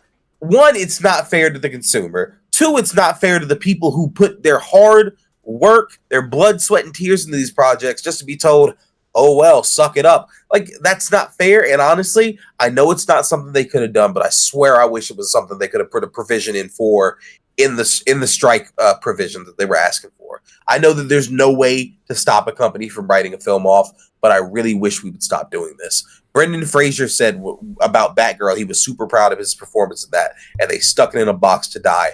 And Warner Brothers is the only company I've seen do this 5 times in a row, and nobody's gone, hey, this is starting to look like money laundering, you know? So, apologies if they killed Jetix too. They killed Kids WB. They have killed children's cartoon programming. If it's not super cynical or super dumbed down, there's nothing that's a middle ground that's like, hey, life is hard, but it's not all bad, you know? That's how cartoons used to be. They used to be like, this is the most out there shit in the world, but these characters are going through emotions that you can relate to. We are showing you that the world gets better through hyperbole. And they're not doing that anymore. They killed off Craig of the Creek. Craig of the Creek is one of the best modern animations that has ever existed. And it features a very diverse cast. It features kids who are obviously autistic, kids that are black, white, Asian, Mexican, across the spectrum, kids that don't usually get represented as much as they should. And it makes every kid feel like they belong and they can find their place. They can find their creek. They killed that show. And then they made a sequel to it. Jessica's Big World. I'm sorry, I don't know the full title because it was a preschool show. But it's a direct connection to Craig of the Creek. And it's a show for little black girls who don't get to see themselves in media all the time. And they're saying immediately, we don't have any faith in this show doing good. When people have been waiting for this show for 5+ years saying, hey, I can't wait to watch this. This is going to be amazing. No, it's not. Because you're never going to get the chance to see more than 20 episodes of it. And every episode is going to be 11 minutes long. So I apologize if you thought you were going to see yourself in a TV show for once. Can't have that. So what are they going to replace it with? Can you tell me anything that shows on Cartoon Network right now that isn't Teen Titans Go? Can you name a single show that plays on Cartoon Network right now? I wouldn't know because I haven't had TV. Like new show? Because I know they've been. Oh yeah, new show. No. Yeah. The only show they have right now is Teen Titans Go that I can name off the top of my head. And this is coming from somebody who absorbs those properties even after. Like, I don't have TV right now, but I still go and watch those shows. I watched Victor and Valentino. That was about 2 Mexican boys, and literally took place in Mexico. Had a bunch of Mexican influence in it. They killed that show off. Damn. Yeah, it's not. It's literally the MTV. It's the same problem that MTV has, where every show that they play is ridiculousness. 23 hours a day. The same thing with Teen Titans Go, and they've got to the point now where they literally had to move up Adult Swim another hour so they could add 2 hours of what's called air quote checkered past, where they play the old cartoons like Ed, Ed and Eddie. Yeah, Ed, Ed and Eddie. Yeah, Ed, Ed and Eddie. Don't Think Kids Next Door. Billy and Mandy, those were Adult Swim shows now. They are on Checkered Past on Adult Swim. It's a block that airs just like Toonami does. Yep. Because he doesn't know what he's doing. They killed the Cartoon Network building. They literally ripped the letters off the Cartoon Network building yesterday, and I felt part of my soul die. I saw the picture of that the other day, and I almost cried. I almost cried, dude. They took Ben 10 off of. They took Ben 10, their biggest series ever, arguably. They took most of it off streaming services. They went back and put 1 bit on there. Hell, the Scooby-Doo and Crypto the Superdog movie that dropped recently, that was literally packed away in hell until it got. Yeah, there's a Scooby-Doo and Crypto the Superdog movie that released a month and a half ago. That was packed away. That was written off too, until somebody on 4chan leaked it, and then they were like, "Oh, let's go ahead and release this then." So that was like a few years ago that was packed up, wasn't it? Yeah, it leaked. I remember that going around. It leaked a couple years ago, and then they were like, "Yeah, we're gonna go ahead and release this." That's crazy. Because So to anybody out here who might know what they're doing, I'm not saying you should do it, but if you went ahead and leaked any of this stuff, if you leaked the Scooby-Doo movie that they packed away, Scoob Holiday Haunt, if you leaked Batgirl, if you leaked Coyote versus Acme, if you leaked any of this stuff, I wouldn't say anything. I'm not saying you should, because it is probably criminally reprehensible if you did that. But if you did, I didn't see anything. Yo ho ho, yayo yayo.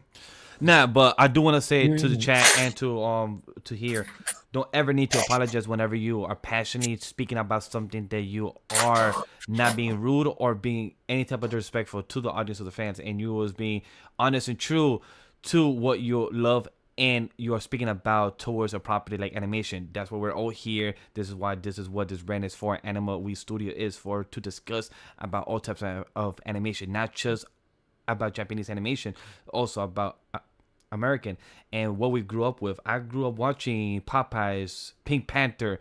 I grew up watching all these classic shows, Tom and Jerry, with my father as a kid, watching Boomerang. So to be watching this big news about kids programming, how Young Justice got canceled just because it was not doing enough money in the collection of toys.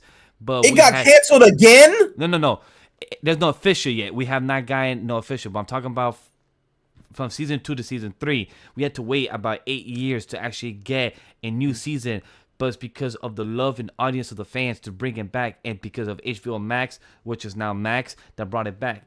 But now that James Gunn is in charge of the DC side, he has not yet given any news or updates for Young Justice season 5. Yeah, season 5 too, because that's right now supposed to be the last season, but we have not got no update for that yet. So at the end of the day, animation is many people bread and butter that grew up with Toonami or anything involving Cartoon Network, because that was the flagship network for animation, and that's one of the best things. And it sucks to see this. I feel Rome's pain, I feel Rome's anger, and feel Rome's passion for it. So for it to be this bad, for many things that we grew up with, it's been losing its kind of fire. I was telling my girl about it, like, it sucks the shows that we grew up with, our kids are not growing up with. And by the time 10 years, 20 years from now, who knows how streaming service will be, that things are now have to pay each type of right for, anything like that. It sucks, and hopefully we have much better success with animation union-wise the next couple months when the contract and everything is, because we need to fix this, and this needs to improve. And for Warner Brothers to be kind of failing like this, where Looney Tunes is it's logo of Warner Brothers. I remember going to the movie theater, seeing Bugs Bunny come out at the door of the Warner Brothers logo and just have a little suit and tie and just eating a carrot. That was their logo. That was their shit. That's disappointing. But Paul Watkins, you got any thoughts about this before we move on? None that Rome hasn't already expressed. I didn't know about Dave or Dude Long, whatever last name. I didn't know about him. Because I am fairly new to learning anything about the background of animation. Mm-hmm. So hearing about the things that he had canceled with this bullshit honestly makes me mad about what I missed out on. Cause I'm over here thinking, why are you canceling the Wile E. Coyote movie? Like, did the Tweety Bird movie that came out recently not do good? Or am I missing something? No, it's worse than that. Coyote versus Acme was a live action movie with something like Looney Tunes back in action. John Cena was playing Wile E. Coyote's lawyer. And also the film was already done, like film edited and the everything. The film has been done, completed, edited for a year and some change. It's just been sitting there. Literally, all they have to do is ship it out. It's literally ship it out or literally upload it on Max and like, hey guys, surprise. You thought this was a straight to DVD thing like King Tweety was? No, it was gonna be straight to. I didn't know it was. This was a full cinematic film, bro. This was like an hour and a half, 45-minute movie that they had completed. It was going to be a literal court case movie. It was going to be a court comedy movie with John Cena as Wile E. Coyote's lawyer. It had potential to be hilarious. They were going to bring Roadrunner to the stand to testify. I ain't going to hold you. Good. Man, we were about to get justice. You know the amount of comedy that we're going to have of him just going beep, beep, beep, beep, beep, beep, like literally just having that comedy? Stenographer, read that back. Beep, beep, beep, beep, beep, beep, beep, beep. I'm actually sad. I'm actually really sad. I am beyond sad. I am livid because it keeps happening and there's nothing we can do about it. That is one of the most disappointing parts about this industry as somebody who works in it and everything, is part of it and wants to be part of it until I cannot have a last breath. And hopefully with animation it continues. We could, like, as creators, we need to fight for what we create. And it sucks that these producers and these people that have this higher power can literally have the last straw and be like, hey, I don't see no potential of this. I'm going to put it in the shelf. So it's very disappointing. But Watkins, have any thoughts about this that you could just spit out of your sadness?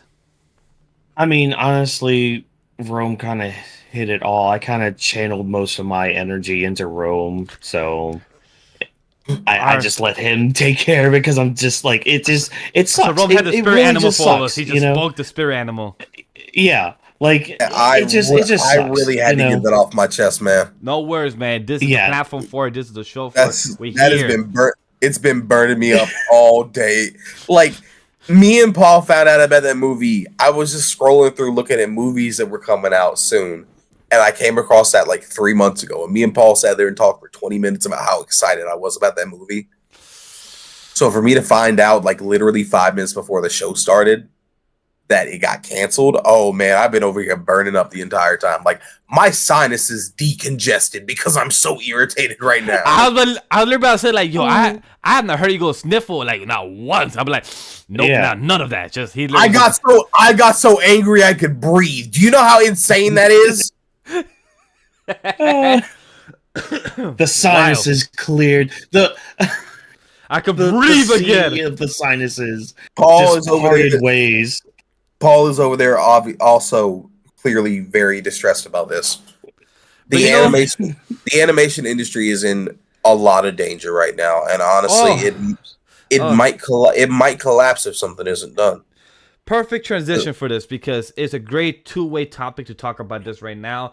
Because with industry talking about a SAG strike after 118 days, the SAG strike of the entertainment industry has finally gone down. It's over after today, 3 a.m. in the morning of November 9th. So that is a big thing. But then a news article dropped saying that DreamWorks fucking animation studio CEO said that in the next couple of years, they're looking into using AI to help their animation staff, where they used to hire 350 people, artists, to make an animation. Now they said that they could only probably use 10% of that and have AI help that.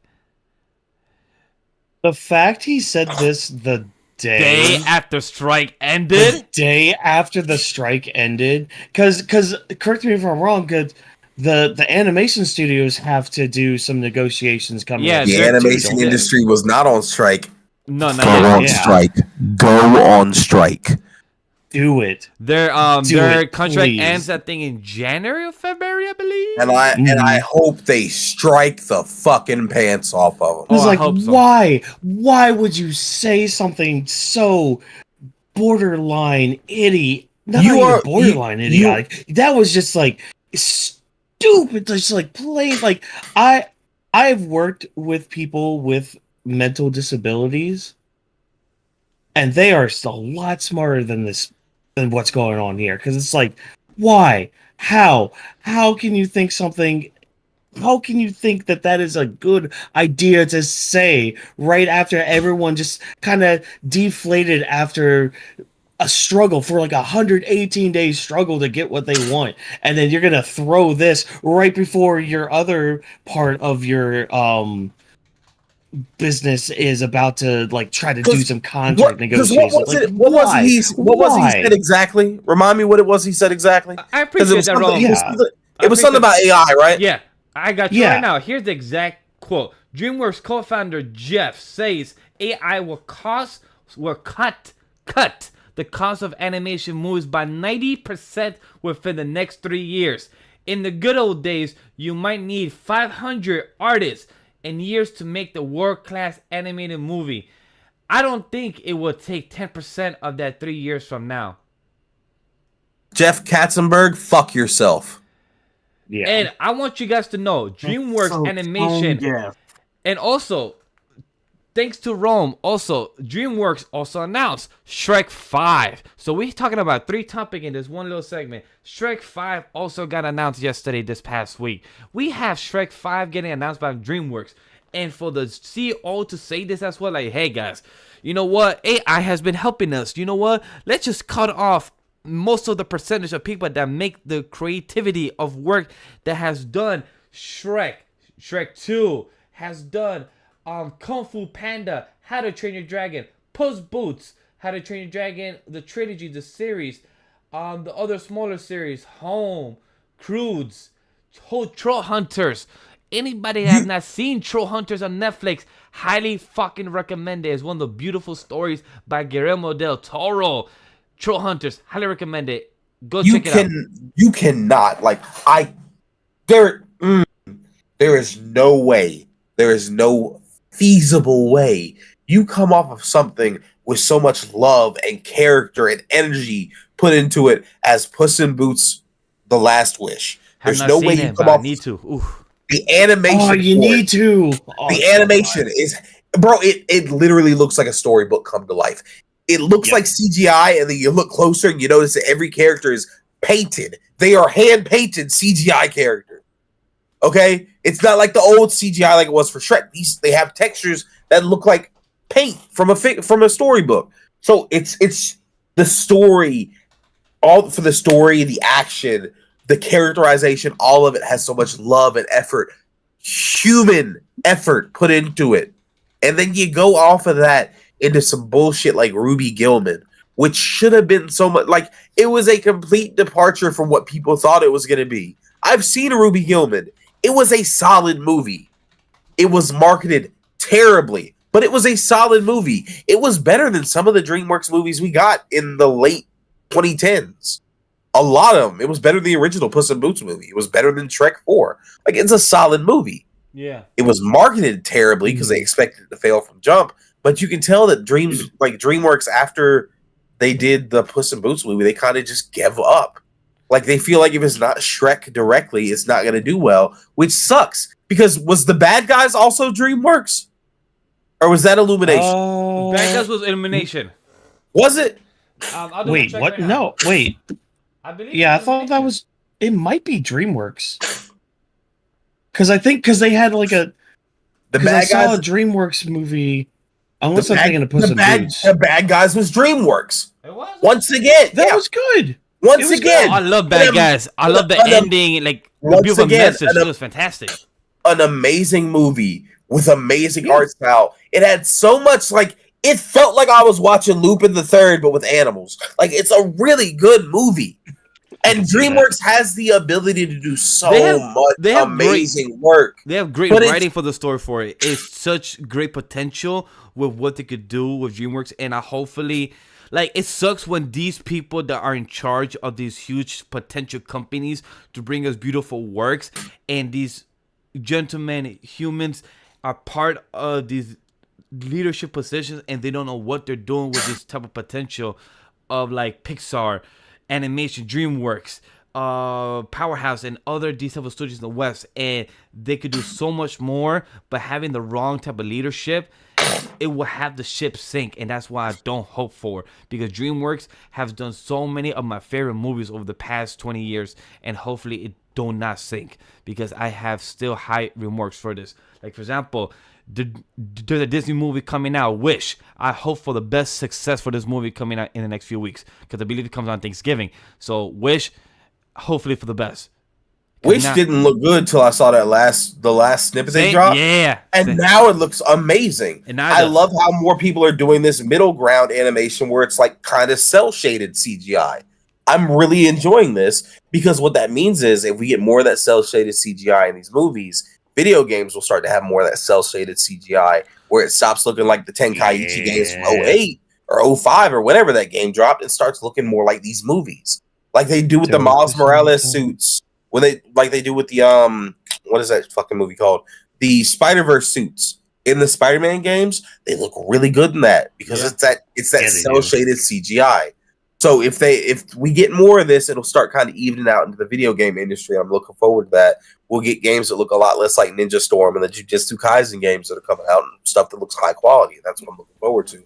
But if we get studios like this who was like, we can just shrug it off and just toss caution to the wind, let AI do it, we're going to end up right back where we're starting off. So honestly, I think that these animators, like the animation industry as a whole, is overdue for a strike. They need to renegotiate to avoid this crunch. They need to negotiate to stop getting their projects tossed to the wind.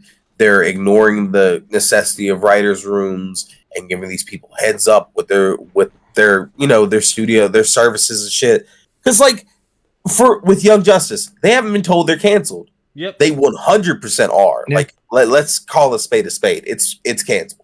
They're gonna, if they bring it back, they're not gonna say, "Oh, it's back for another revival." They're gonna say, "Hey, here's another season." But it's been canceled. Let's be honest. It's been a year. It's been a year and a half, and it's been canceled.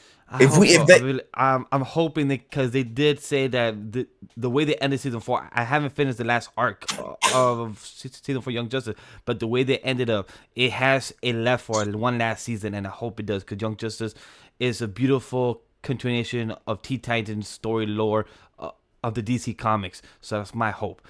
Here's the terrible thing, based on what I've seen from the last season of Young Justice.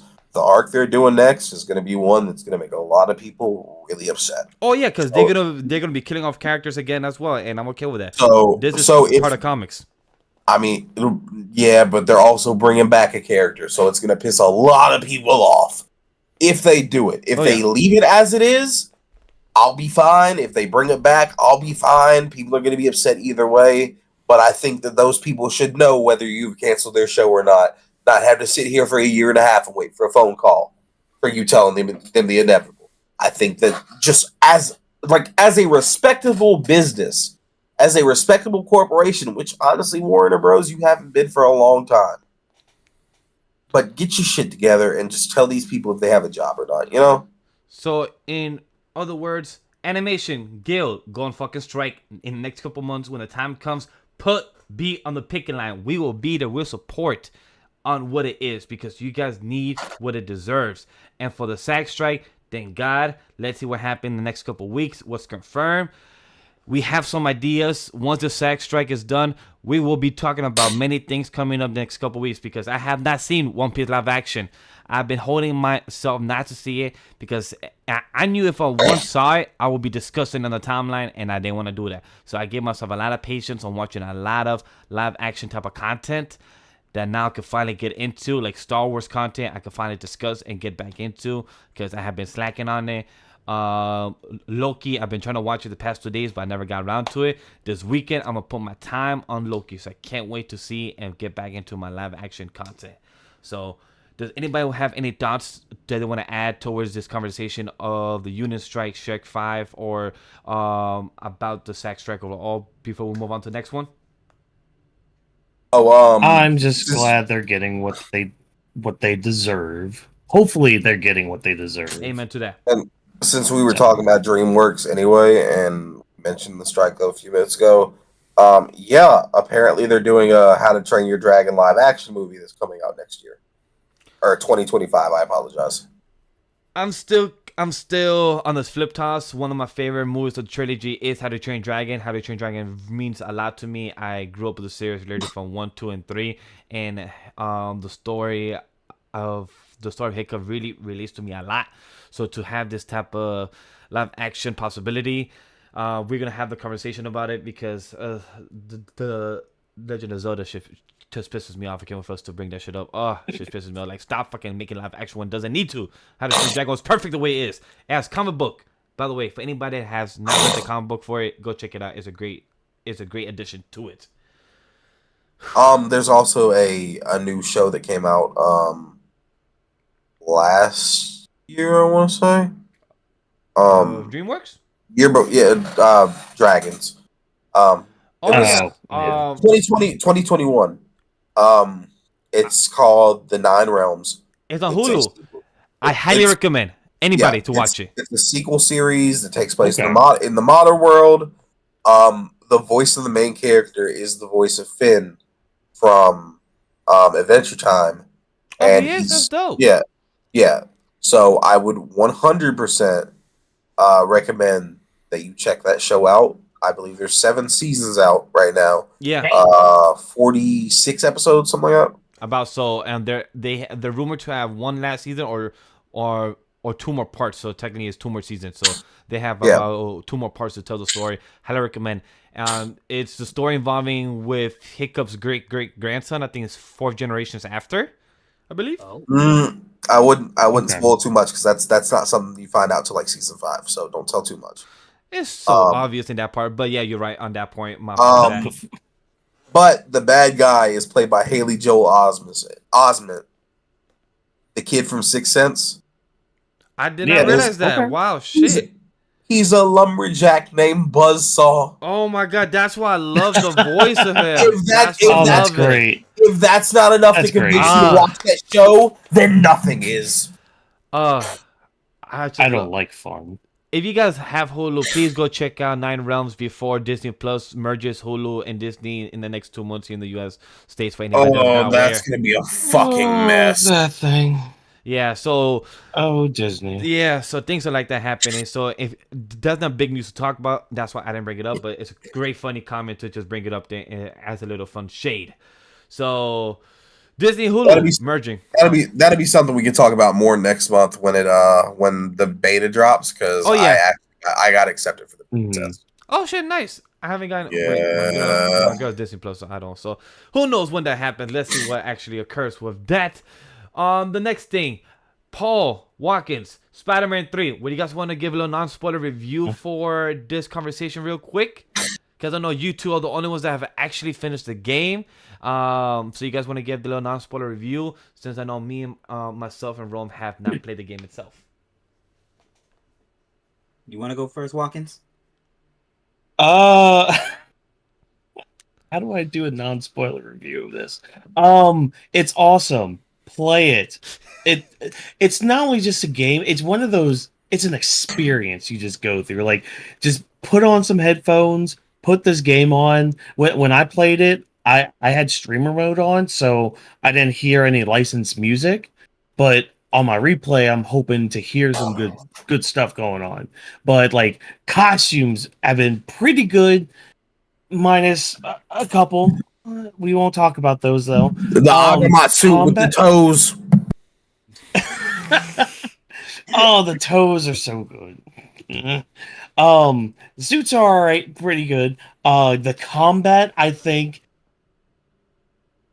a step above from the first one and from Miles. Mainly with how they have like the two different wheels, and how you can, like, especially with some abilities, you can switch them out and all that. That was really cool. And I like the upgrades that they had with it as well. It actually like your gadgets were actually upgrading rather than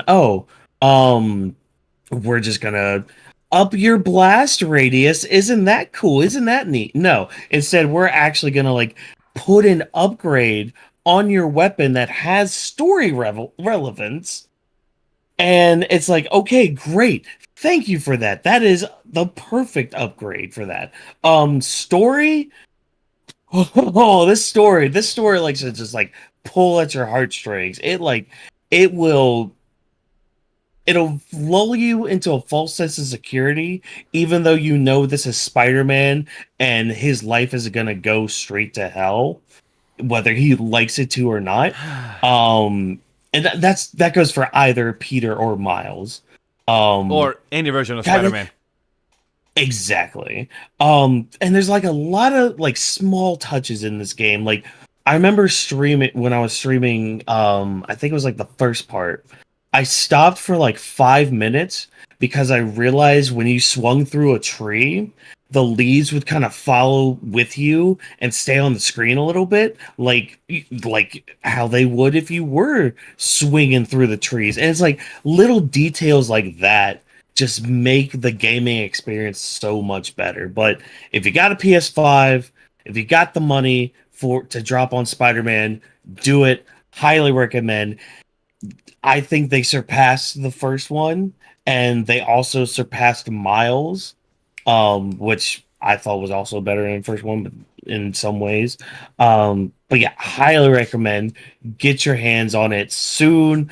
I think, from what I heard, in December they're adding New Game Plus and like a mission select. So like after you beat the game, you can go back and replay missions, which is going to be very fun for photo mode, with some costumes and all that. So yeah, get it, beat it, and then play it again and beat it again. Have fun with it. It is a blast. I concur. I just want to say, sorry. The game itself, 9 out of 10. There are some bugs that have been patched out. I love it. The action, absolutely amazing. Now, the story itself is amazing. The turns that it takes you is great. The side stories, I won't spoil what happens. Some of the best side stories ever I've ever experienced in gaming. I agree. They take you places. And plus, you could tell that Paul has done this before in a review because the way he just kept structuring, like, next topic and boom, boom. I'm like, all right, Paul just hitting it on the review section right well. Listen. I could go in depth about how much I loved that game. It made me care about enemies of Spider-Man that, like, Spider-Man is my second favorite hero, right? What's your first? What's your first? Nightwing. Copy. Okay. But specifically Dick Grayson in himself, even after he dies and just becomes Grayson, but still Nightwing. But how can I because I got sidetracked, but made me care. Like, I never cared about Kraven before, and Rome let me know how wrong I was for that. But I now want to go back and read about Kraven because he was just so raw. Oh my god, yes. Raw. Have you watched the Spider-Man cartoons where they have Kraven in those episodes? Because Kraven has always been fantastic in the Spider-Man cartoons, where it shows he's not as good as perfect as he is in the comics, but he does a good translation to the animation shows that he's been showing in those cameo parts. Highly recommend to just see those clips because Kraven does a fantastic job to do his hunting. So I do highly recommend the only one I know of except for Spectacular. Spectacular is the only one I'm gonna say Kraven was bad in. Yeah, I haven't seen Spectacular. Okay. And also the only one I knew of was Ultimate, and I stopped watching. I gave up. Ultimate is like Teen Titans. Yeah, I kind of gave up on Ultimate. I'm not gonna lie. It's been 15 years. I'm just gonna tell you what happens. They turned Kraven into like an actual lion man in Spectacular. Oh, fun! That's funny. Yeah, like he's a dude for the first couple appearances, and then he's a lion guy. They like fuse him with a tiger or something. Oh, that's hilarious! Yeah. Oh shit! Yeah. Oh, that's great. Spider-Man 2 made me care about Kraven. It made me care about Mysterio. We already knew he was in the game. And then there's another villain that shows up that I don't want to spoil anything about that. Right? Play the game. You'll know what I'm talking about. It's fire. But my biggest up for Spider-Man 2, Screwball didn't come back. Yeah, no Screwball, No Screwball. the Lord above. Was Screwball again? Remind me? Screwball was this annoying ass bum from the first game who made you do these dumbass basically horde missions, and she was the worst side parts about Spider-Man. Oh, I remember. The bitch in the white helmet. Because she would like stream and all that. She'd be like, "Oh yeah, my followers are here to beat you up," and it's like, okay, I'll just beat them up real quick. Like, there was nothing more to it than, hey, go to this area, beat them up. There might be like, I think there was one time it was like, oh, you have to get rid of the bombs on top of beating the bad guys. But it's like, I mean, this is just combat. I can go to the jewelry store down the block that's being robbed right now and do the same thing. And then the dumbass random photo ops they were so stupid. Yeah. Ooh. Yeah, Screwball. This game does amazing. This game does a lot better with those side missions. Like, there are like the photo missions, but they actually make sense. Like, it actually kind of leads into a good story with it. It's not just like, oh yeah, just take some random photos of sites around New York. Yeah, no, this actually like has a story with it. There's another collectibles, and I won't say what they are. But they're kind of along the lines of how the backpacks were, where like you were finding different older gadgets, but instead you're finding different versions of something else that I'm not gonna say, but I don't know if there's gonna be anything else that leads to it, but I guess that's just wait for another day on that one. But like the side missions do such a good job with not only like pacing the story very well, but just building the world that Insomniac Spider-Man is, because like everything feels connected. Like the area where because everybody knows Sandman's in the game. The area where Sandman is that you fight him in doesn't really change that much. It stays sandy. Yep, it stays sandy. Oh, really? Like until after the game yeah. even? Mm-hmm. That's amazing. Yep. That is continuity. That's amazing in those details. And the more like, there's a collectible that builds the story up as you go. And it made me cry. Oh yeah. It Like made me. There are several moments where this game is made. Oh yeah, I've seen not clips, but I've seen like small things on Twitter on the timeline, and I try to scroll fast away because I don't want you to spoil. Because I was spoiled about who was Venom. That's one thing I was spoiled about. Which not saying I was completely not shocked. You know, if you know comics, you know who the fuck are the possibilities of who who can be Venom. Yeah. But I was gonna ask you one last question, guys.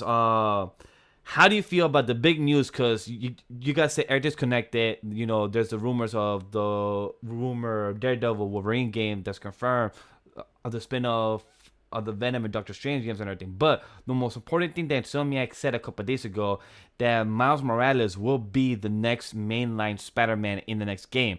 And then the whole fucking uproar of internet saying that he ain't Spider-Man. He's just Miles Morales. I'm like, motherfucker. So that means Hal Jordan is not Green Lantern, or John Stewart's not Green Lantern, or Wally West is not The Flash. Every person of these characters are still the name of what their character originator is.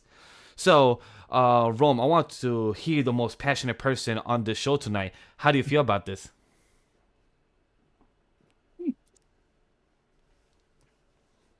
Is he still in the bathroom? Probably. I come at a bad time. Walking. So what do you think about this news? I think if you think, sorry, I kind of jumbled my own brain with that one. I think if you think that Miles is not Spider-Man, you're a moron.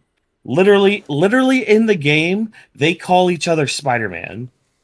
They're just like, Spider-Man, come get me. All right, Spider-Man, come do this. All right, Spider-Man, help me with this. Spider-Man, slide down this thing. Spider-Man, why are you being so stupid? Like, they actually refer to each other as Spider-Man. Plus, the game basically sets it up for Miles to take over.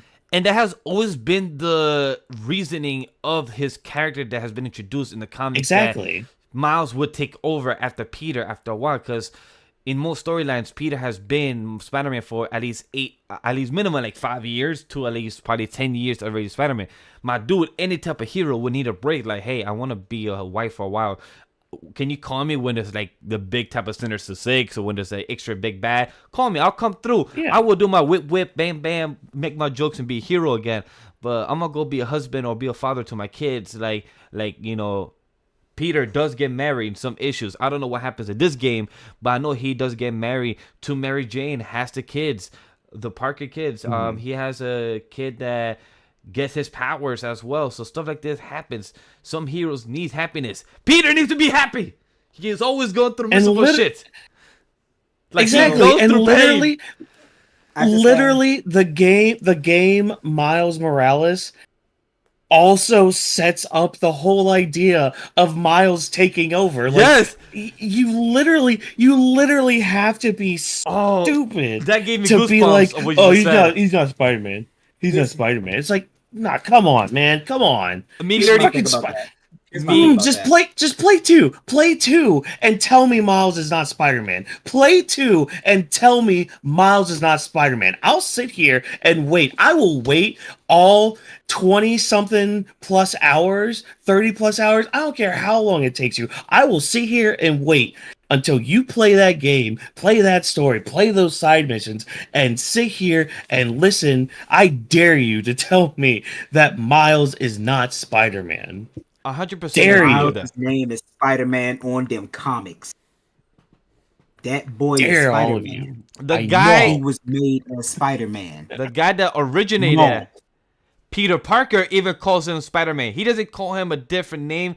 He doesn't call him Noir. No nothing. No name that like. Calling him Noir would be so fucked. I know that, but he doesn't call him That no would be. other side name of other Peter Parker name or different versions of Peter of different multiverses. He literally calls him Spider-Man when they go out swinging and when they go off fight the bad guys. That's respectful to other versions of alternates. It's the same thing like Barry Allen calls Wally West the Flash. That's the same thing. Green Lantern calling Green Lantern. It happens. So God forbid you tell him Logic. I just remember when they tried to push the kid arachnid thing. That was in Ultimate Spider-Man, the TV show, for one episode, and it didn't stick. It didn't. And then allegedly in 2017, his name was Spy D, but that was only in the captions. That was only in the captions in 3 episodes, so nobody ever called him that. That's funny. It's an interesting. Spy D. It's an interesting iteration D. for that. It's an interesting iteration for that. But Rome, I asked the question of saying the most passionate person on the show tonight. How did you feel about this crazy uproar of the Miles Morales not being Spider-Man? If you mind, give your quick thoughts about it, so we go on the next topic. Fuck him. All right, cool. Yes, straight one-liner. Sir. From Yes, that, sir. I know he said that is what I said. I'm gonna drop mic. All right. Oh, all right. Whew. For anybody, does anybody want to give the hypeness for the GTA game? I know Rome was excited. I know anybody else excited for the GTA from Rockstar. I don't play GTA, so I don't have any thoughts or comments about this. I don't believe it exists. It's nice that we're getting a female protagonist. Oh no, GTA, like Rockstar came out and said they were announcing it. Oh, they did? Yeah, Rockstar. Okay. I thought it was Early rumors. December, we're supposed to get a trailer. Yeah, Rockstar or news tweeted or something. Rockstar tweeted yesterday when everything happened, because everything happened all at once. Yeah, everything today, Rockstar, yesterday. Yeah, Rockstar tweeted in 1 month we'll be sharing the first trailer for our next GTA game. Cool, because I was not gonna believe it was happening until they showed me. No, they came out and said it. Yeah. No. Somebody leaked the date. Read the Somebody chat. leaked the date. Somebody leaked the date. Yeah, They were I like, heard about that. Yeah, let's go ahead and let them know. They done leaked 6 hours of the gameplay. Might as well. That's fucking. I'm happy for the GTA community. Yeah, been waiting for this. On the timeline was hilarious because people kept saying when the GTA 4 came out, how it looked then and how it looked now when the next GTA happened. It's just crazy. It literally, like, just past 10 years later, time difference, crazy. The last gaming news for us to talk about is Legend of Zelda live action film in the works. And why is it in the works? Don't know. But it's directed by Wes Ball, who has made, who's part of Kingdom of the Planet of the Apes, Maze Runner, and other projects.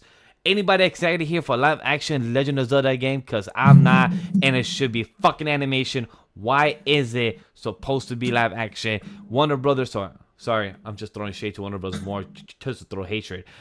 Hollywood, stop making live action properties when that's not needed. Nobody asked for Legend of Zelda. If you're gonna do something Legend of Zelda related, do something like Super Mario Brothers. Do something like that.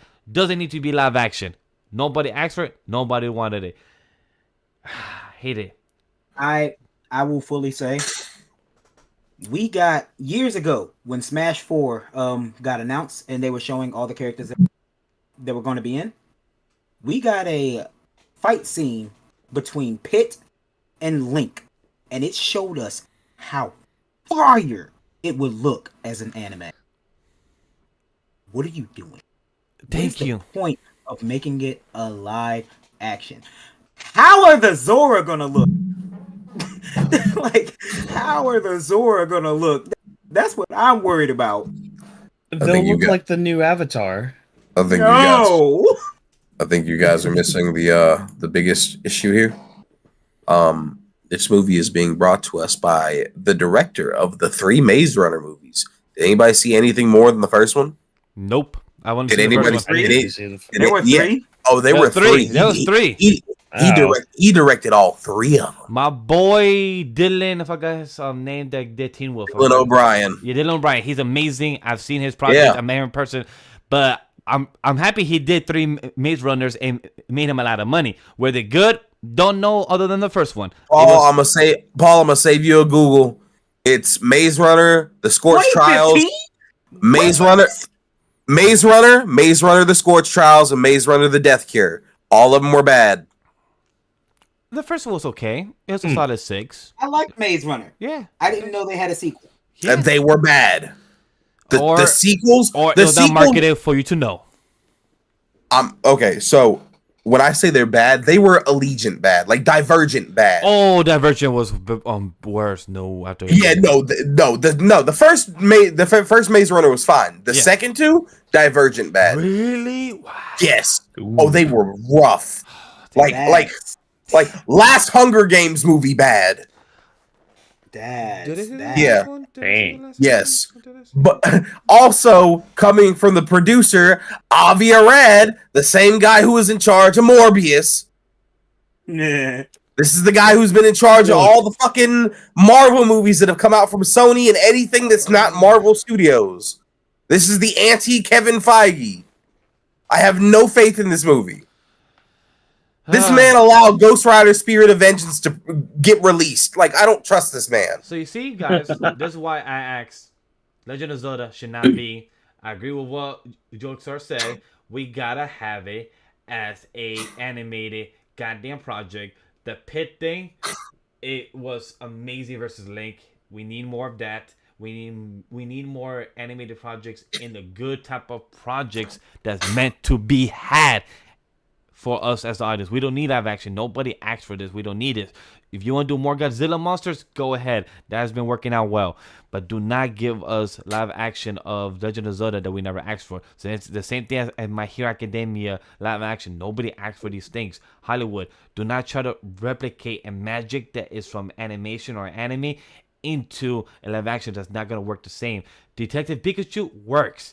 Alita Battle Angel worked, but it's because it was passionate people that was actually on those projects and it actually worked live action for it. Alita Battle Angel, hopefully we get a sequel for it because it deserved. It was one of the best live action adaptation from a manga and it was amazing. So hopefully James Cameron, after he's done with his Avatar 2, 3, 4, 5, and 6, 7, 8, 9, and 10, hopefully he does Alita Battle Angel. It deserved it. It is confirmed and it is still like they confirmed it as soon as I know, but it's just like hopefully we get it at a reasonable time and it's not like by year 2035 or 2040 by the time we get it. Well, the good thing is it's not like they confirmed it like a year and a half ago. Like in July, he was like, "Yeah, we're still going to do it after the writer's strike is over." So they've confirmed it recently. Also, to roll back real quick, because I saw somebody say he also did the Spider-Man movies with Tobey. There's only 2 good Tobey Spider-Man movies, and it's not the 2 you think. What's funny, me and Rome was actually having this conversation like a day or 2, so I agree as well. Yeah. Hey, Rome, you know what I'm referencing in the chat? Send link. Excuse me, princess. Well, excuse me. I've seen that video. I just love how we all get the same reference. Hopefully, chat gets it too. But I am very much. If you don't look it up, if not, we clip this out and just add the clip right after. I hope he does talk in the movie. Honestly, like 100%. Yeah, I hope he talks, and I hope it's Tom Holland or Chris Pratt. Nah, make it a mute Nick Cage. Somebody said Don Cheadle, and I'm not gonna lie to you. If it was animated, I would unironically be okay with Don Cheadle voicing him. That would be pretty funny. That would be pretty heavy. Like if you watch the 2017 version of DuckTales, Don Cheadle voiced Donald Duck whenever he wasn't doing the shit. Wow, that's crazy.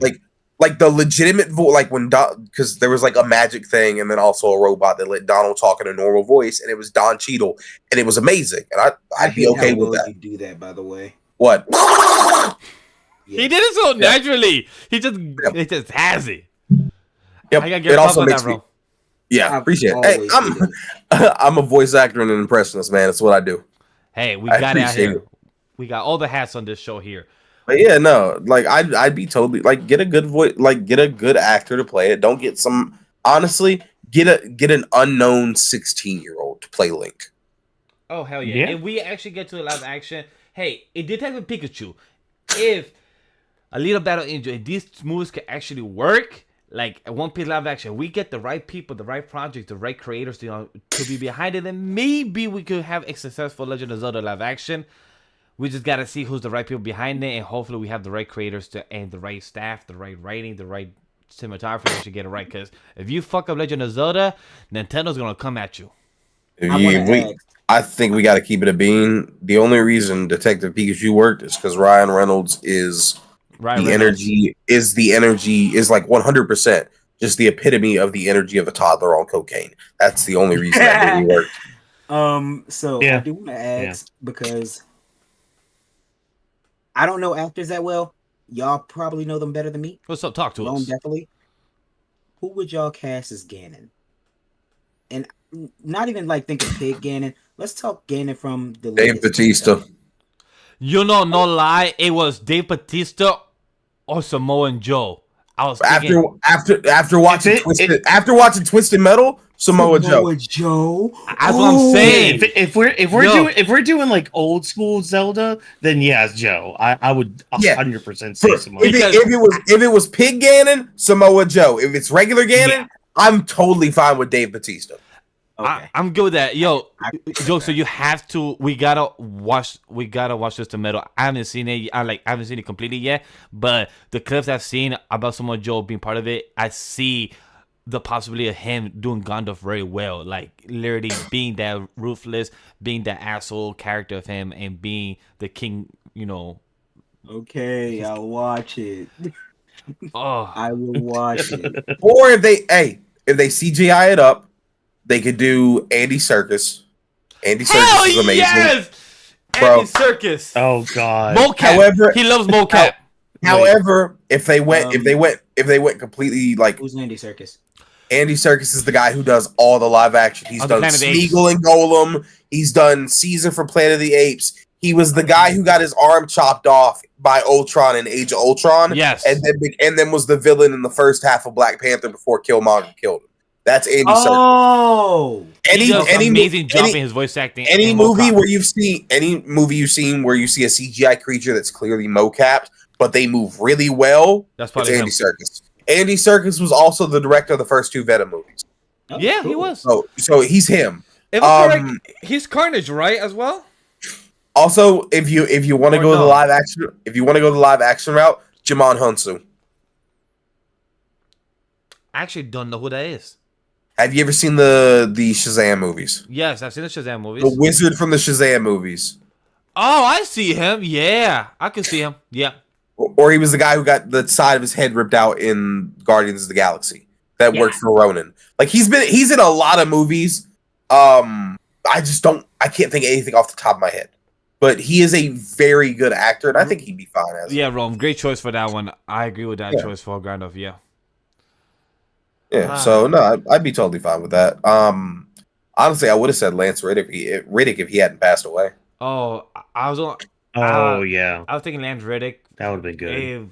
If they did the voice of mocap as well, but like I say, rest in peace for Lance Riddick. Such a beautiful, great performer he was.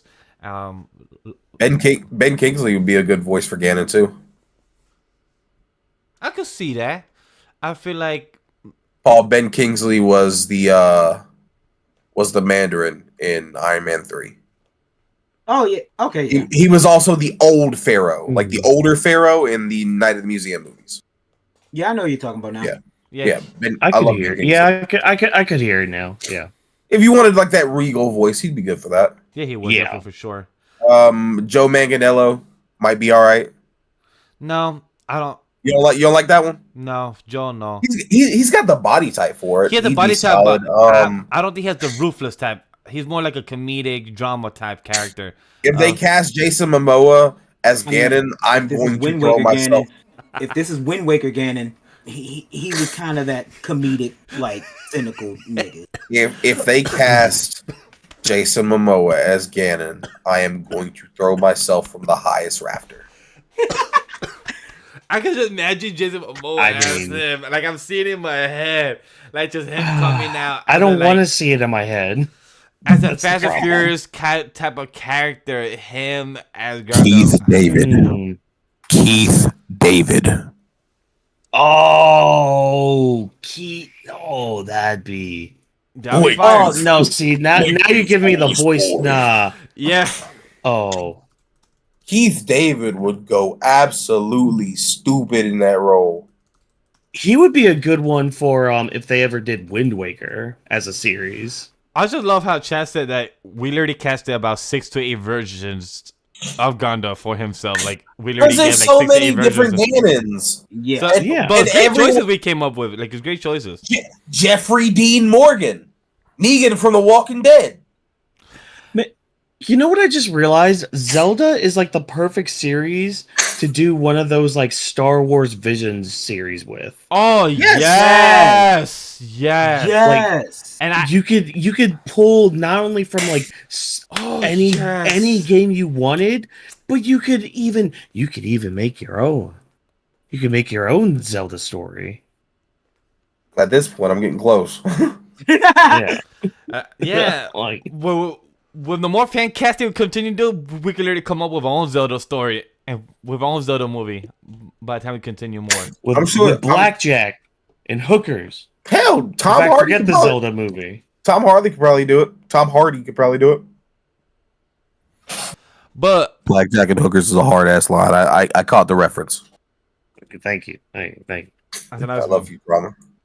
All right, but I'm gonna let you wrap everything up. Go ahead. Yeah, because one, as much as I love to talk about Invincible season 2, episode 1, I'd rather we could just put that together with next week with a Scott Pilgrim review.